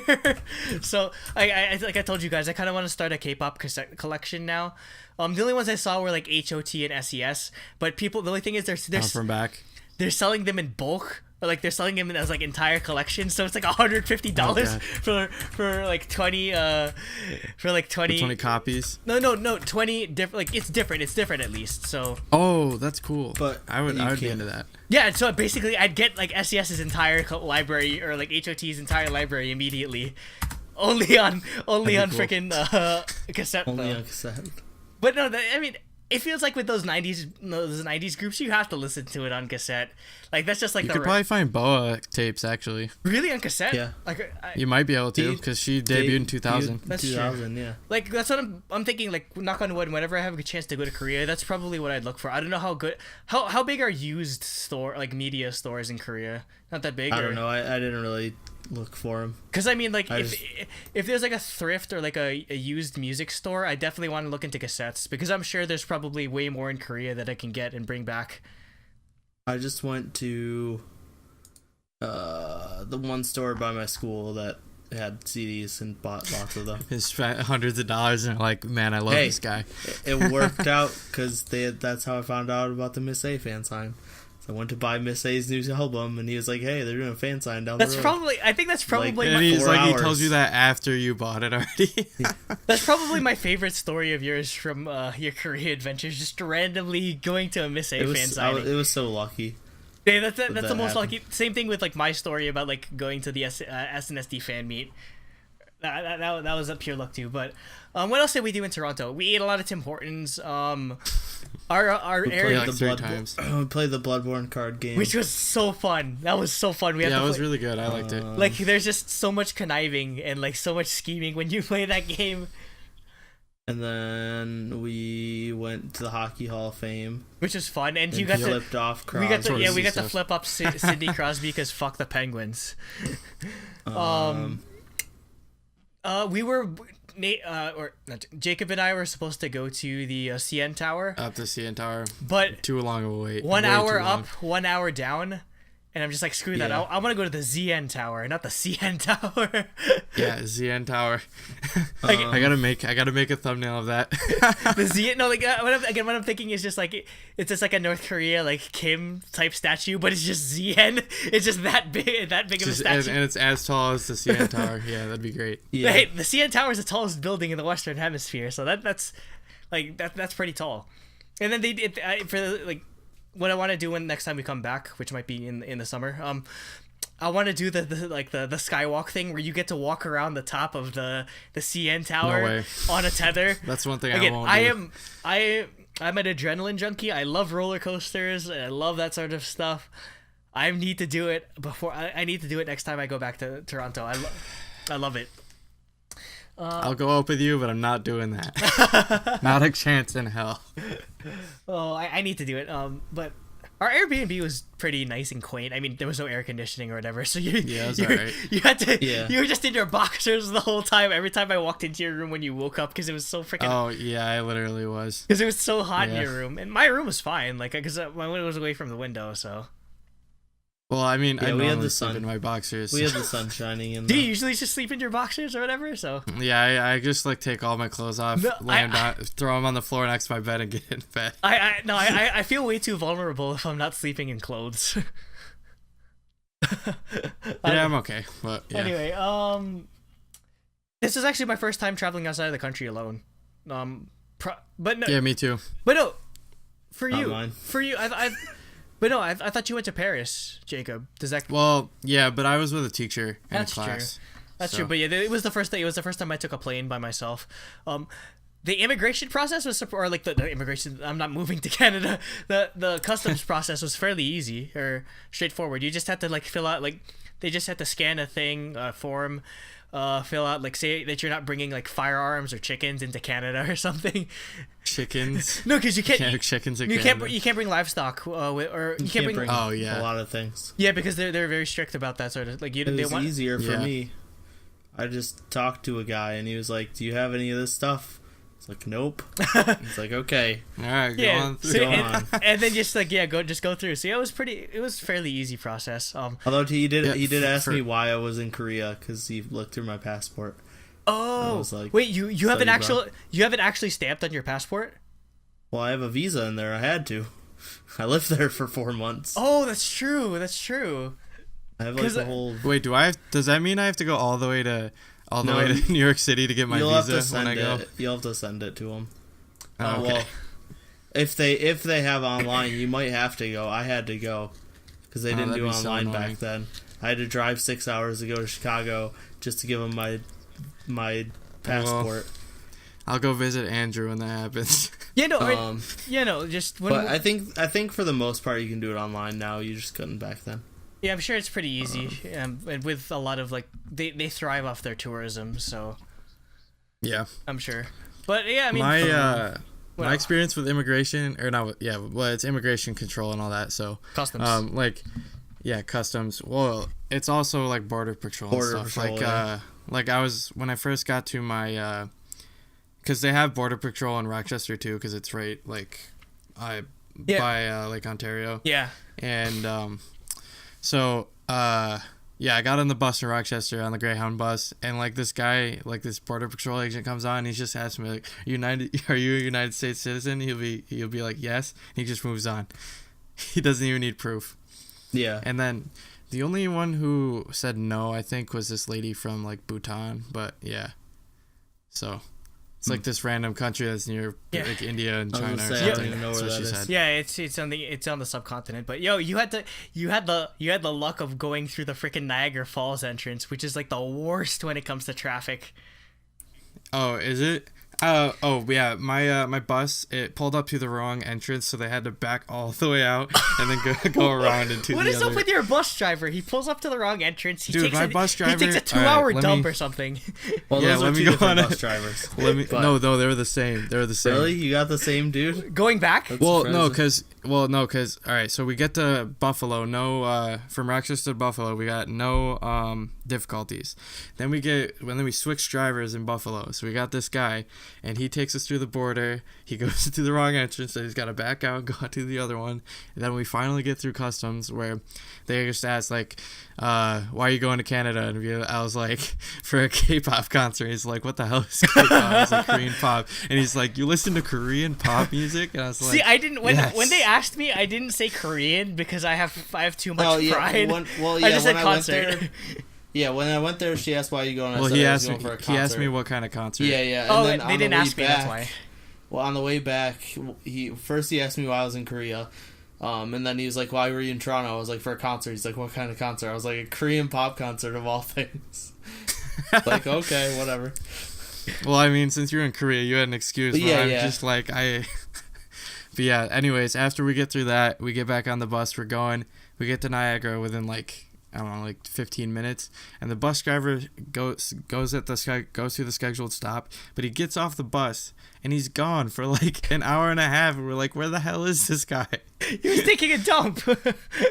I have no idea where he was, but then we finally Probably took a started nap. going, and then yeah, but Yeah, we because that I was like an hour late.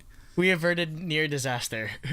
But it worked out well because my plane was late because freaking LaGuardia Airport has, I think, just New York airports, and you'll probably find this out, Nate, in about a month. New York airports, or Newark Airport in New Jersey, they suck when it comes to anything on time because there's just so much congestion. Like, you just have to. Yeah, I almost lost my flight to Paris at JFK.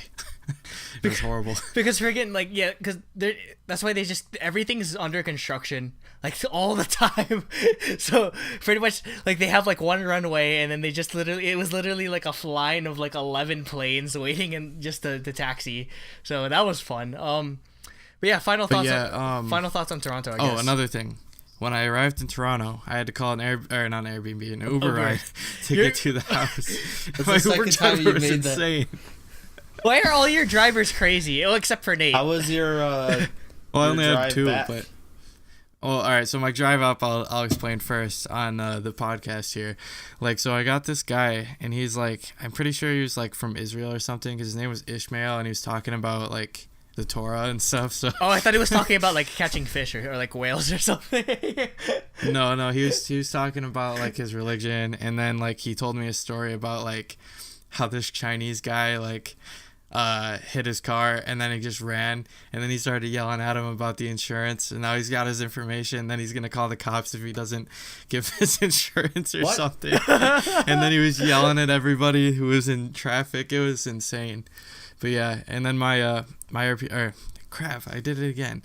My Uber driver back was like this Russian lady. I think she was Russian. She sounded like it. So yeah. So Was she crazy? That draws me to the. No. She just drove like a really tiny car, and we had 3 people in it. Wait, it was shared? Yeah, I always get the pool one because it's cheaper. Oh, so. that's true. That's true. You take Uber Pool. I've never taken Uber Pool. Yeah, I've never. Yeah. So. Yeah. That's she was funny. normal though. That's funny. But yeah, no. I mean, final thoughts on Toronto. I guess, like, for me, It was good. I liked it. the reason why I think poutine. Yo, I didn't get a chance to try poutine. Yo, like, how was it? I did. I loved it. Again, Random they just call it, cheap poutine was really good. they Way just better than Michigan poutine. because they just call it disco fries in New Jersey. So, but I've technically tried it, but I mean, it's not authentic Canadian poutine. So, but yeah, I mean, I guess the reason I love Toronto because it's just the right amount of away so that I feel like it's a vacation, but it's the right amount of familiarity. Toronto is basically the New York City of Canada, so I feel just enough at home so that like I could see myself living in Toronto. I mean, probably not because it's expensive to live in Toronto, but Yeah. I mean, I love it there. Final thoughts, Nate? I live outside of it. I felt like an alien while I was Or like in the here, city. maybe like North York, or like I don't know, Windsor. Not Windsor. Windsor's like right next to Nate. Or like I don't know, Mississauga or something. Yeah. Final thoughts, Nate? Yeah, I liked it there. It was cool. Canada's just like Michigan, so it doesn't. Yeah. You're probably the most used to it because it's just like the weather, or it's very windy and there's crazy drivers. Oh my god, the drivers freaking, that was a culture shock for me, like legitimately. You've never seen crazy drivers like that before? I see them all the time. No, people aren't like retarded where I live. they just, because like Nate was just like about to throw himself out the window because there's just so many people. They're so bad at driving. People are so bad. I'm like that. I'm like that too. I'm like that too when I'm in New York. So you'll see my anger. Have you heard of something called the Jersey Slide? I forget if I explained this before, but the Jersey Slide is They when go drifting around every corner. No, the Jersey Slide is when you have to, because exits are on the right, obviously. So the Jersey Slide is when you're all the way in the left lane and on like a 4-lane on like the Parkway, which is like 4 or 5 lanes, and then you see your exit coming up. So in just one fell swoop, you just go across all the lanes and go towards your exit. That's so horrible. People do that all the time. It's so bad. But yeah, no. It's like you just turn sideways and drive across. But yeah, Toronto is amazing. We'll come back soon. Yep. That's like my second home, I guess. It's my Canadian home. Before we move on, we have breaking news. Oh shoot! What happened? What happened? Is it great?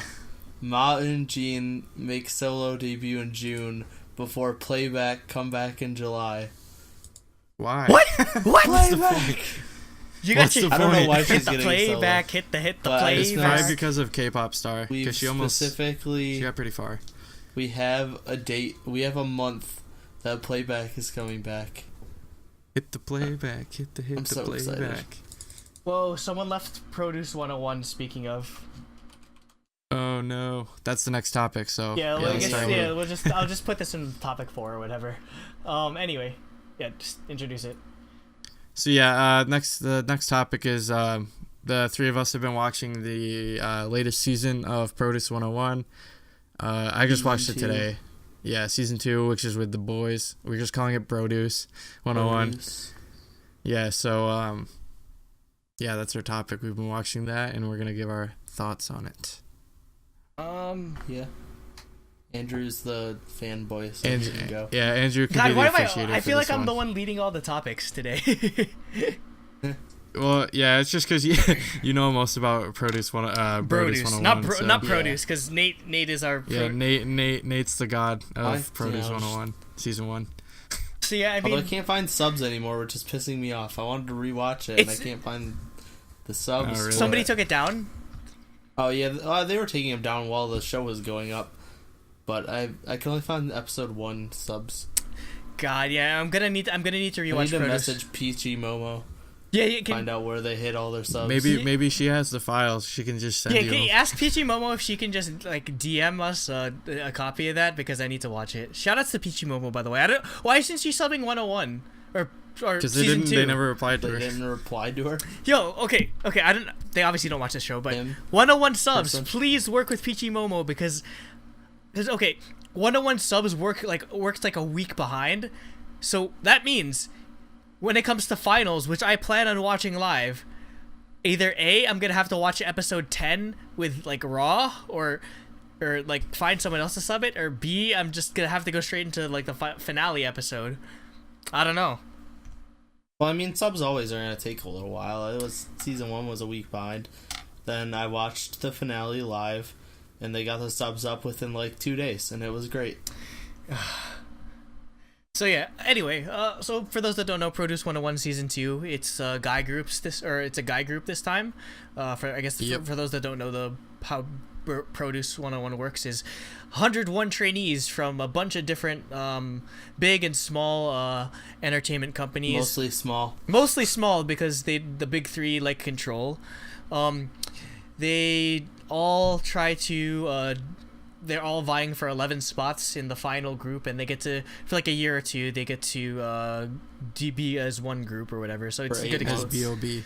No, this time around, because of what happened with IOI, it's 2-year contract exclusive. You're not allowed to do if you're in another group, you're not allowed to do other group promotions. Well, that explains why no one wanted to sign up for it. Yeah, because you Wait, lose, it's gonna be 2 years? yeah, 2 years from what I remember. What the heck? I only got 8 months. Yeah. Man, Nate's just gonna be like, that's bullshit. which makes me happy. bullshit. Which makes me happy because I'm gonna. It's like telling you right now. I'm gonna be the biggest like. The nickname for them is BOI. Imagine if a group was named Boy. Like just boy. yeah, like That Boy. makes sense. Yeah, but that's a nickname for them. But there's no official name obviously yet. But yeah, BOI. It's supposedly they're gonna be around for 2 years. So, there weren't any big three this time around. I mean, not counting YGK Plus. Which okay, That YGK. doesn't count. Yeah, wait, YGK. YG had no influence in that at all. YGK Plus is their Modeling agency. modeling agency division. So obviously they want the exposure of YG sent someone, but it's the modeling company that they're not really involved with YG at all. So Yeah, they can't sing or dance. yeah, we'll get to later. Like I mean, One of them ended up in C, I think. or yeah, D. no, Hyun Bin.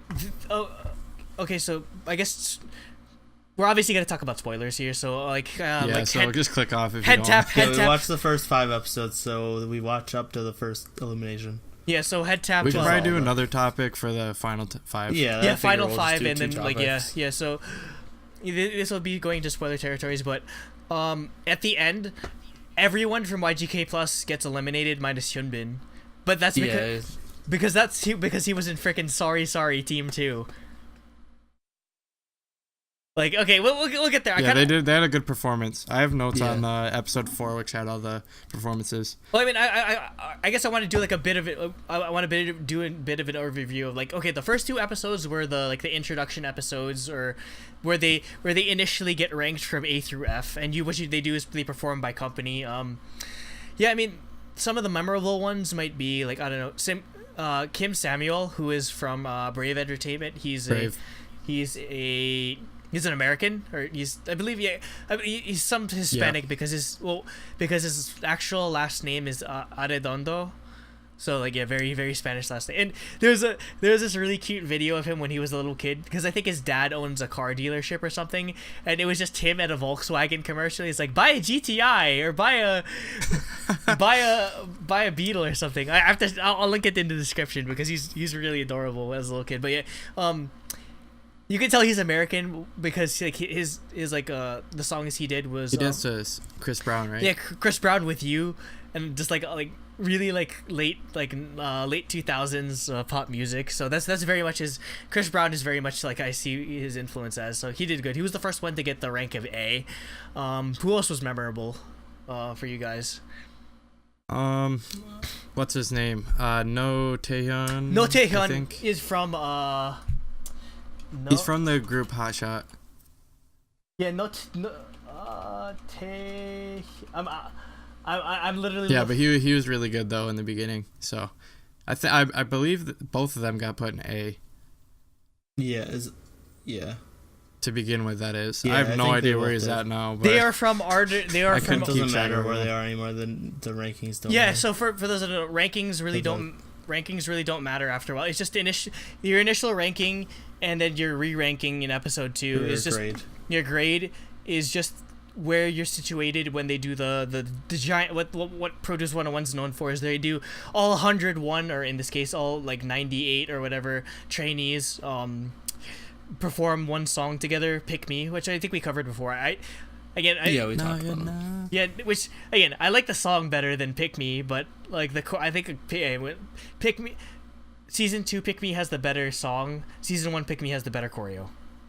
The choreo's more iconic. Which is reverse, because you'd think that the guy group would have the better choreo and the girl group would have the better song, but whatever. Yeah. So yeah, No Taehyun, he's from Ardor and Able. I haven't heard of that company before, to be completely honest, but I just heard of his group when they debuted. They were decent, but they didn't they pretty much fizzled out. Yeah, they so. they both got A. Yeah, he did really, and then he did that really cool like crumping to the Ziggy Marley and Skrillex song. So yeah, I liked him. My everyone's favorite has to be freaking Daebak? yes and no. Park Ji Hoon. No, I was gonna say the Wink. Oh, dude. Winky Boy is Ji Hoon, who like during the pick me video he winked to the camera, and he was number 1 for 3 straight weeks up until the first That's elimination. so crazy because he winked once. He's from Maru Entertainment, who was they did that really old school song, right? What was the group name? What was the I don't remember what it was like a really old school 90s thing, but like people did in the first episode. Yeah, they did a really like cool like old school dance or whatever. But I mean, yeah, he shot up to popularity because of the wink.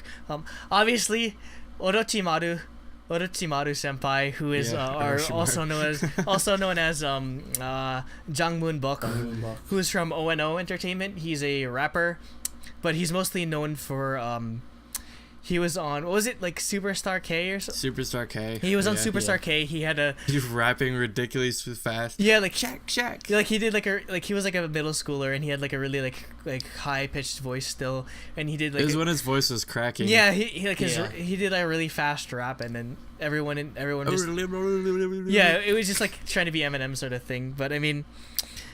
he got made fun of really bad in Korea, and got death threats or whatever, so he...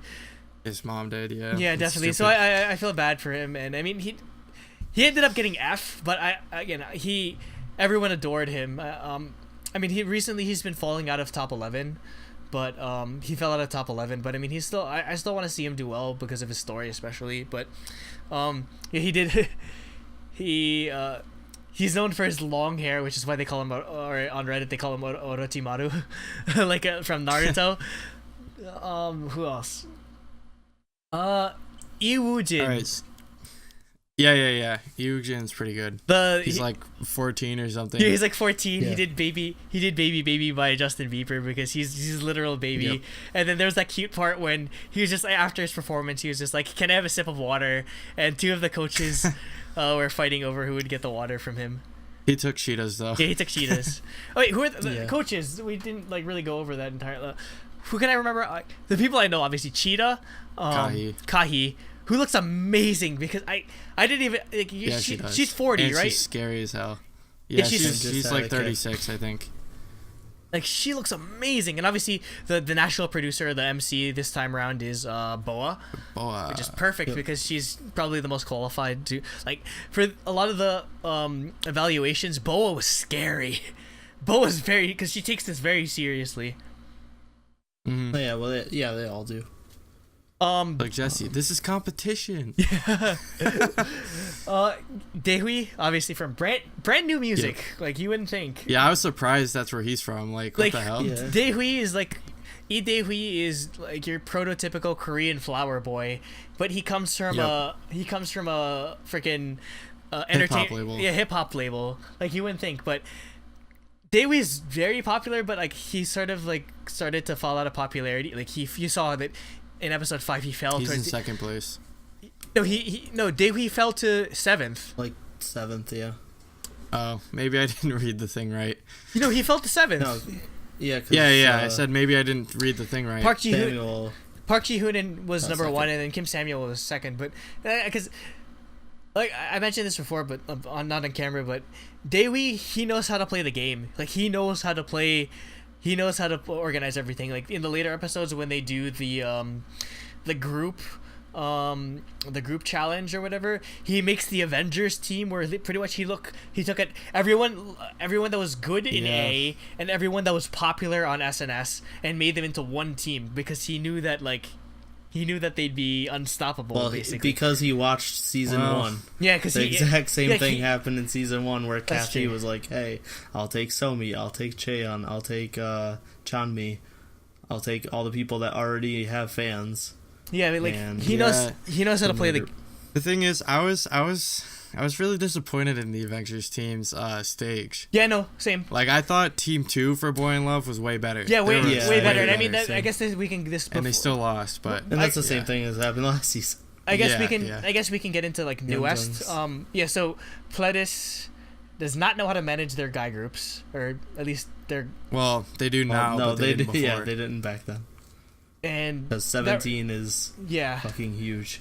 and now so basically, for New West, this is their last shot. 4 members of New West, everyone except Aaron, joined as part of. Who apparently seems like a huge dick, based on what I've read online. I don't know. But yeah, everyone except Aaron joined Produce 101. Or as I the googled his trainees. name. Okay, I googled his name, and he has Newest Aaron. his top 2 things are 2 like controversies. One where he's like basically shitting all over women and saying guys are way better than women, and then the other one where he called 17 retards on camera.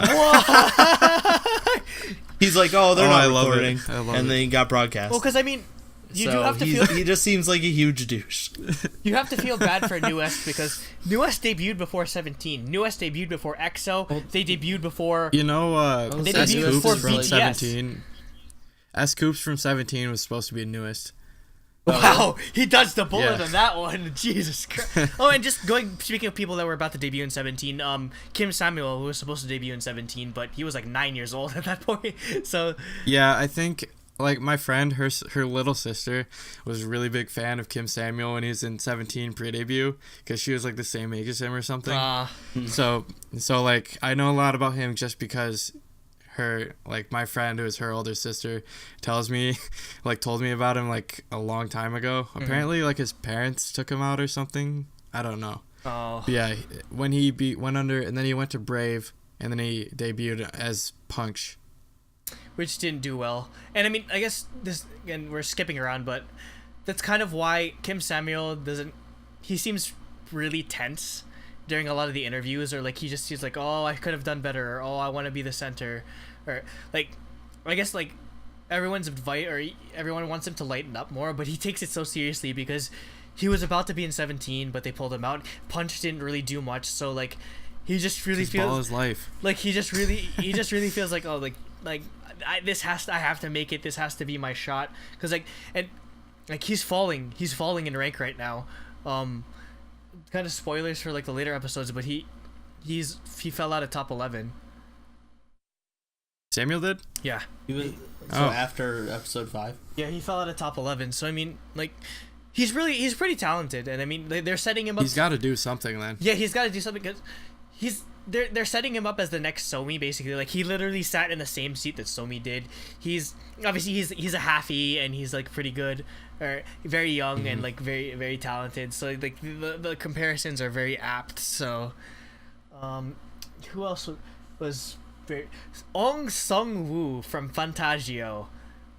Holy crap. Oh, the Ong guy. Yeah, Yeah, I just call him the Ong guy. Yeah, Yeah, I just know him as Ong. everyone calls him Sungwoo, but I like calling him Ong because he has such a, like, he made a joke, like, everyone like thinks he's, oh, your last name is Gong, because Ong is such a unique last name in South Korea, or like there's nobody with the name Ong. Yeah, they think it's either Gong or Hong. Yeah. Yeah, But anyway, like Gong Minzy oh, or but Hong Jin Young. Getting back to New West, Both unis. getting back to New West, by the way, because that's what we're actually talking about. Like, you have to feel bad for them because they debuted before all these popular guy groups, and they went nowhere after their first promotion. So, like, Yeah. like pretty much, I was kind of, at first I was really against New West being here, because I'm just like, how fair is it that they've been around for 6 years, and then there's just some people that are like raw trainees? Yeah, I thought it was kind of BS. But I mean, I don't necessarily blame them, because it's ultimately it's Pledis. No, I didn't blame. Yeah, it's Pledis that are doing this, because like they, and again, what I am afraid of is that this sets a precedent for the future, that in future seasons of Produce 101, basically everyone's just gonna dump their failing groups onto Produce 101. Yeah, I hope that doesn't happen. I don't know. too much. It's going to like, happen. It's going to happen. Trust me. Next year, I'm assuming it's gonna be girls again. I'm assuming. I don't know. We'll see. Because I don't know how happy the group or like companies are going to be losing control of their like trainees for 2 years now. So I wouldn't be surprised if no one wants to do it anymore, and they're just. I just had a thought happen. though. since the boys have 2 years, if they do girls next year, they could do a collaboration between BOI and whatever, like The next I don't know, IOI second is. season IOI or something. Yeah, that'd be kind of cool. BOI. I wouldn't be surprised if season 3 doesn't happen. Also, like, Yeah. a lot of people, at least in the Broduce subreddit, kind of, that's our nickname, by the way, Broduce 101, because it's like guys or whatever. But a lot of people are accusing Mnet of a lot of evil editing when it comes to New West, and I mean, I can see where that is, but I guess the way, I don't know. Recently, they've done the opposite. I mean, Dongho's been like getting a ton of good. Yeah, Dongho, or who went by the name of Baekho from in New West. He was in Boy in Love Team 2, wasn't he? Yeah, he's my favorite. Yeah. He's I my thought he was really. I thought he's he my was great favorite in that. part of Boy in Love Team 2. Like, his vocals are amazing. Like, you wouldn't think, like, Yeah, his for image sure. his image is like the scary, tough, like he almost, I guess he's in a way he's kind of like, he reminds me a lot of Taeyang, where he has like a really like tough, like bad boy image, but his vocals are amazing. Like, I was shocked. Like, I was shocked that, like, and it was such a change from because their initial performance was very bad. Like, I think they were just in a really bad mindset, because obviously, I guess it just didn't really hit them that, wow, we're trainees again. And then obviously, there was a really like viral clip of K.A.R.D just like breaking down in tears, because she when she was in Pledis, she was with them and saw them grow up, and like, it's just she just felt so bad for them that they had to become trainees again. So I think that really, Well, she said it herself, like when they walked out, it's like, I'm so against this. Like, yeah, like, obviously that shook their focus, and you could tell that they were really in a bad mindset. But you could tell that once they started to move on, or the show started to go on, they sort of came into their own, or they were more comfortable afterwards. And they're really popular, by the way, New West. Yeah, I was gonna say, speaking of K.A.R.D, like, I was watching, like, when the Sorry Team 2 came up, like, there was, like half the members didn't know the choreography, and I was like, dude, thank God they're not practicing in front of K.A.R.D right now. They had the other guy. Man, Yeah, they had the nice guy. Yeah, like, she would have ripped him a K.A.R.D new would one. have ripped them to shreds, because she just like, it's just more personal with him. Like, you see after the evaluations, she just takes it so personally that they weren't doing so well. I guess it's just because they felt embarrassed. But I'm rooting for New West now, or like, I don't want all of them to get in, obviously, because like 4 members from the same group and that's a lot. Company.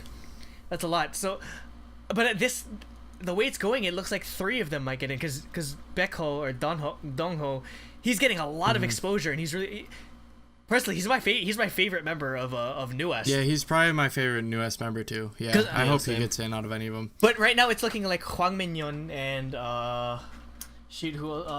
they're Jonghyun, because they freaking let me forget what his like first name was.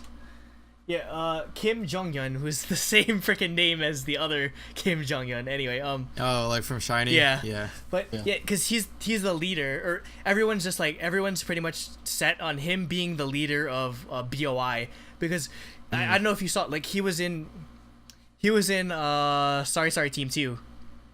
Yeah. And they like, he was like, pretty much everyone was like, he was the leader of Sorry. like, he was Team like, he was 2, the one, like, with Hyunbin was like the YGK plus guy. He was like kind of slacking, like, he was just the one it was really to bad. keep him in. Yeah. He was the one to keep him in order. And everyone, I loved when he said, like, oh, why is everyone's questioning why I took Hyunbin? He's like, and he wants to prove them wrong, or he wants to like show that he can improve. Like, that's really good leader qualities. And obviously, he's a great leader. Yeah, that's why that's one of my comments. That's about why him. I want him to be in, like, if there's at least one member of New West that gets in, it has to be him. It has to be him, because he's the perfect leader. Regarding Hyunbin, I didn't realize he was one of the YGK Plus guys, because I was like, dude, this guy lacks passion. Like, he doesn't really care. Because, I mean, to be completely He'd take a break like every 3 seconds. They're not idols. They don't want to be idols. Yeah, they don't want to be idols. I didn't realize that he wasn't an idol trainee. Just got shoved in this show to say, hey, YG has people here. Like, I didn't realize he wasn't one of the idol trainees. Speaking of other trainees that are very like raw, that explains it.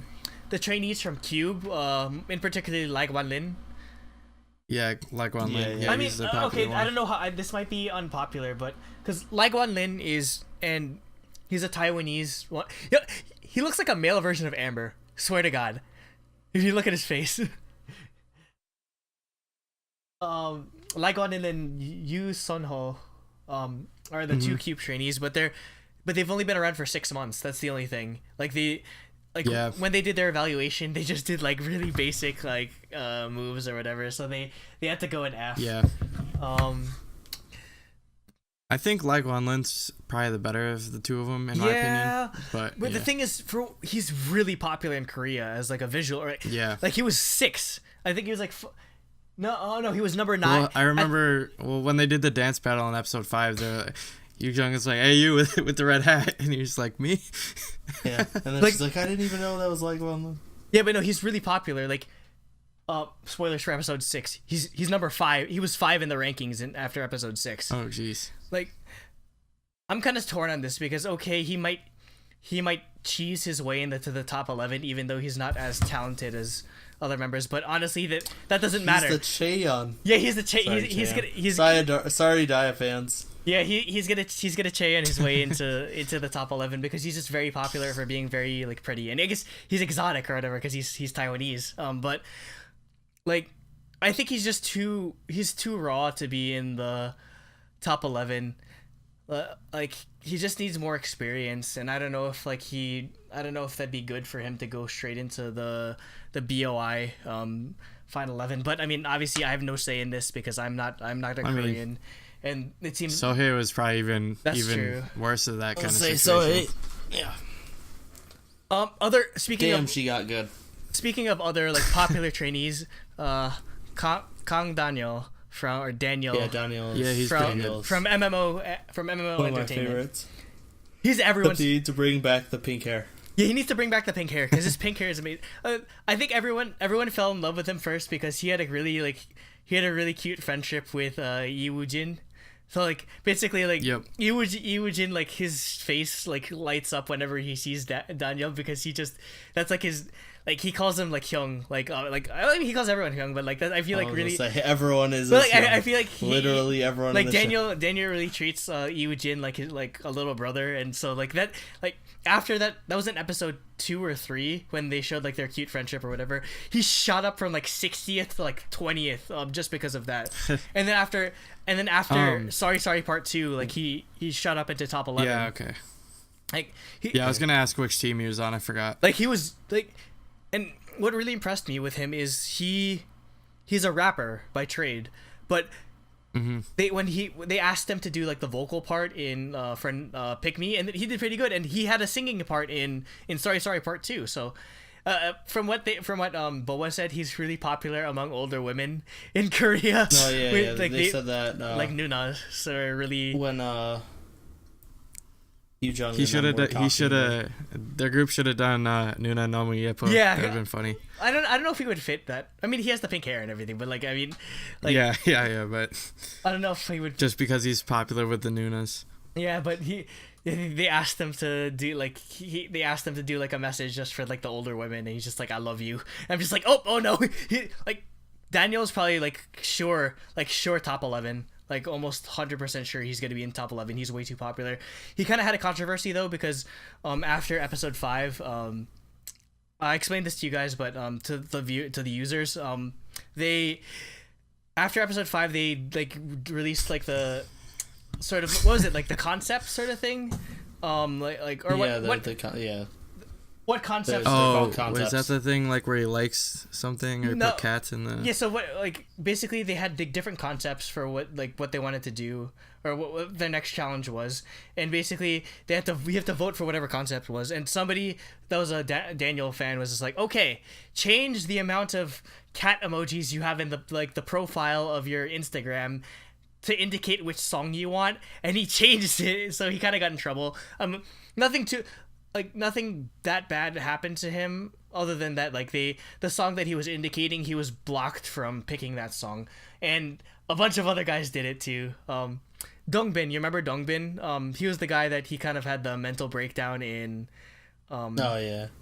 Oh, is he the guy that started just crying? Yeah, when because he like got okay, third so or whatever? what happened was He had a panic attack. yeah, he had a panic. I feel bad for him too because I get panic attacks from time to time, so I can feel him. So what happened was one of the judges put their hand or like took their in ear out because they wanted to hear like the live singing, and he put his hand up, and Dongbin thought that meant stop. From the first episode. Never mind. Dongbin thought that meant stop, so he stopped in the middle of performance, and then afterwards like.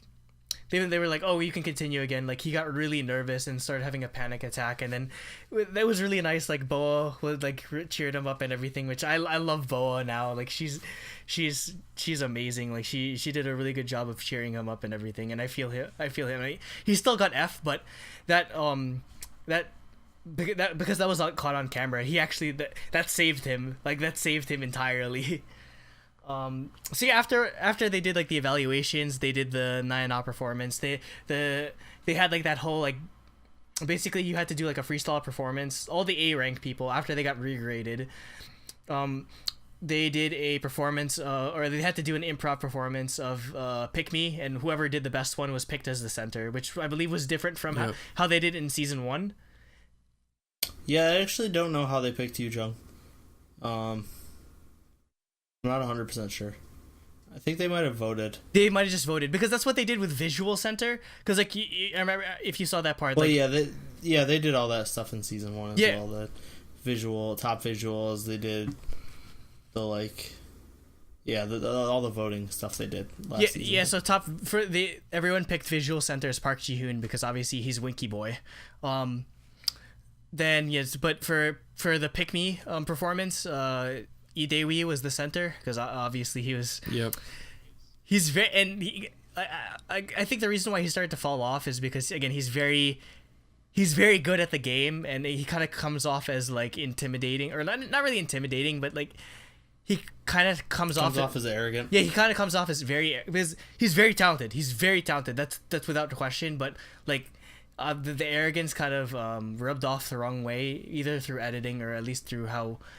People perceived it, which is why he fell down to 7th. So after that, they picked Dae-wi, then they did the group performances, which basically they just they picked random groups, or like basically you got to pick like whatever the best trainees were, and then like how many groups were there, like 18 or something like that, or like 16 groups, because there was 8 songs. 16. And then there were 2 groups that had to do each song, and you got to pick like whoever like won. They basically did it through a race. Whoever like won the race got to pick their opponent. And so basically what you do is you pick the weaker group. Like you pick the Fs. Yeah, there was one group that was all Fs and 1 D. Yep, that was Monse Team 2. Yeah, which I feel bad for them because. All right, let me just say, Monse Team 1 though. Oh my God, the rap was horrible. Yeah, the rap was kind of bad, but Park Woo-dam, who I haven't mentioned yet, though. I was gonna say Woo-dam. I want to talk about him. Woo-dam blew me away because he was a D, I believe. Oh, really? Was he? I didn't know that. Yeah, no, he went from. Oh yeah, the guy with the vocals. He went from C to the Yeonjung of this season. He went from C in the. He was C in the first evaluation, and he went to D after the second evaluation. But his vocal—that's like the cleanest vocals I've ever heard. Out of like everyone was like praising him in the comments of like the video, like he was able to hit like the high notes and everything perfectly in Monse Team 2, and like they were showing like he had trouble hitting it, but he hit it perfectly. And obviously spoilers, Monse Team 2 won had the most votes, but I believe they had like 2 or 3 of the members were eliminated, unfortunately. Obviously Park Woo-dam wasn't eliminated because he was fairly popular, but he shot up to rank 21 in episode 6. But I mean, I want him in my final 11. I don't know about you. I would. I like him, but I don't know if you will. He's like Yeonjung, but Yeonjung was more popular. Yeah, that's true. He was like closer to the top 11 the whole time. Okay, I guess he got 11th. So yeah, I guess we can go through some of like the teams or whatever, just like an overview with it. So Boy in Love, like the first team was obviously the freaking Avengers team with Dae-wi, Samuel, Ji-hoon. I think what we should do is kind of just like pick what our best and worst ones were. I don't know. I don't like anyone that did shock. Like None of the Shock. Oh, I thought that Shock Team 1 was the best. Really? Because yeah, all around they had really good vocals, they had good dancing. I don't know. None of the Shock like Team 1 or Team 2 didn't really like surprise or like stand out to me personally. Yeah, but I think they all had clean vocals. They didn't have anybody who like lagged behind and sucked. And and the rap in it was pretty good. So only one member of Shock Team 1 survived. Oh really? Yeah. Oh god. Which one? So Sung-hyuk was the only one to survive. So it was, yeah, because the first guy who rapped on Shock Team 1, I thought he was pretty good. Kim Do-hyun. He's pretty good. Kim Do-hyun, he got eliminated, unfortunately. That sucks.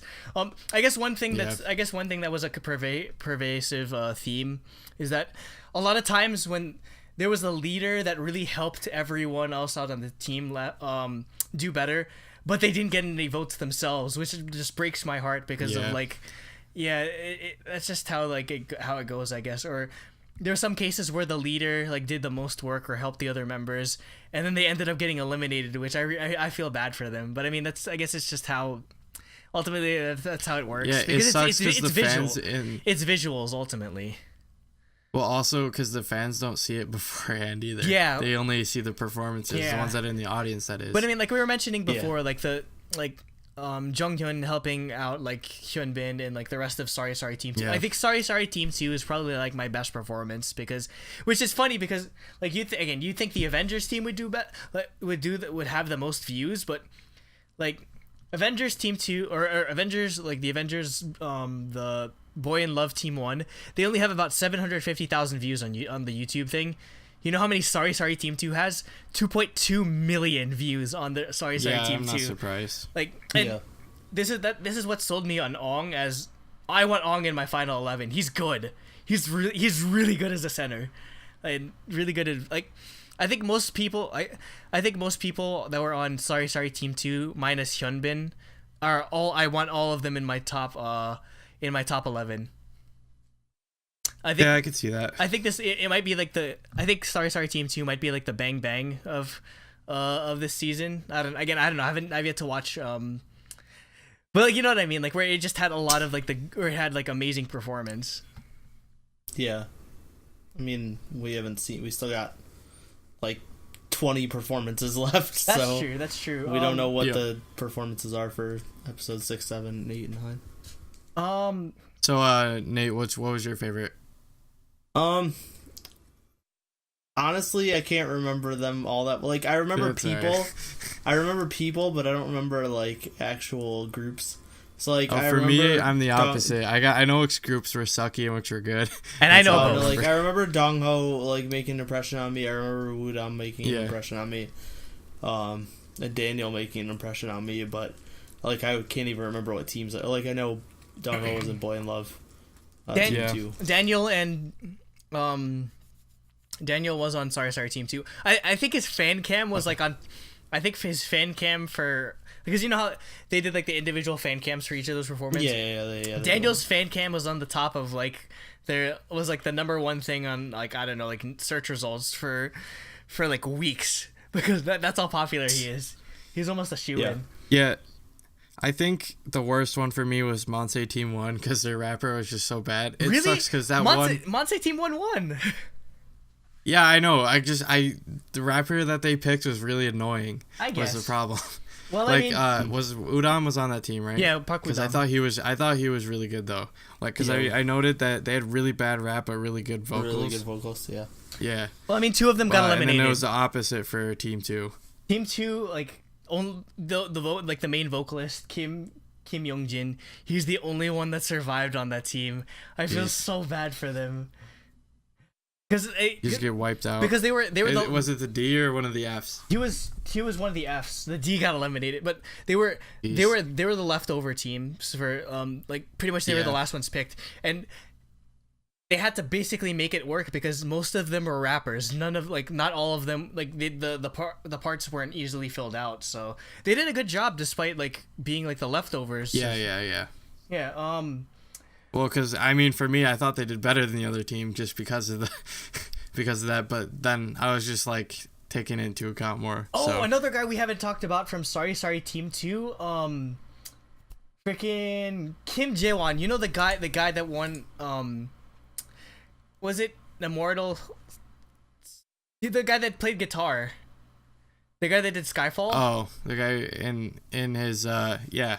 Okay. He was the main vocalist of that's how good Sorry Team 2 is.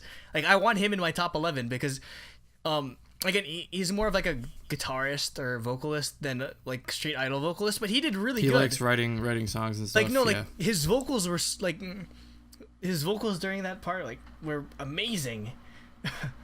Other than that, I don't really remember. Or like Call Me Baby with Jang Moon-bok. He did that cool thing where he was behind. Yeah, he was on his he back. jumped on the one dude's back. Yeah, Jang Listen. Moon-bok. But that was Song Hyun-woo. But unfortunately, Song Hyun-woo, he was number 61, which is why he made the speech. And then you can see like at the end, like you can see like. At the end, you see Moon-bok crying, and then he runs over. He runs over to him and gives him a hug because he literally carried Jang Moon-bok to start his back, to victory. Like that's why when I saw that, that's when I started crying because I feel so bad. Like he was the forgotten rapper in that group, unfortunately. Yeah, that's always the tough part about the group performances. It's just like some people got like 7 votes and they did really well, but like it's just ultimately it's up to the producers or like the crowd or whatever. So yeah, I mean, other than that, that's all I have to say. Yeah, that's all I have to say. I mean, we got up to like first elimination, and subs have yet to go up for episode 6, but I mean, I'm definitely going to get attached to this group, and I'm gonna cry my eyes out when they have to disband because, assuming I get enough people that I actually want in the group, because that's always the kicker. I know I'm going to get somebody, or I'm not going to get everyone I want in the group, but I'm just starting to accept that like Jang Moon-bok's probably not going to be in it because he's falling off the face of the earth, unfortunately. Kim Samuel has to be in it though. He has to be in it. I think he will be. Hopefully. Here's my final 11. Or Kim Samuel, Park Ji-hoon, Lee Dae-wi, Kang Daniel, Ong Sung-woo, Hwang Min-yeon who is a newest member. I want Dongho, but who's Baekho from newest, and then Kim Jong-hyun. So I want 3 newest members, which is kind of a lot, but it looked from the way it sucks for the other dude. Yeah, Minky, who went by the name Ren in newest, but like I think he's gonna be the sacrifice. Like when he gets eliminated, he's gonna be like, okay, everyone vote for everyone else in newest. Jaewon. I don't necessarily want Lai Guanlin in, but I know he's going to be in because he's just really popular visually. I don't want Lee Woo-jin in because he's really young. Too young. He's too young. I don't. It kind of restrict what sort of like concepts they can do. What the group could do. Because they can't do it. You can't have him and Dongho in the same group. It just doesn't make any sense. Like, they end up doing like NCT Dream crap. Yeah, imagine. No.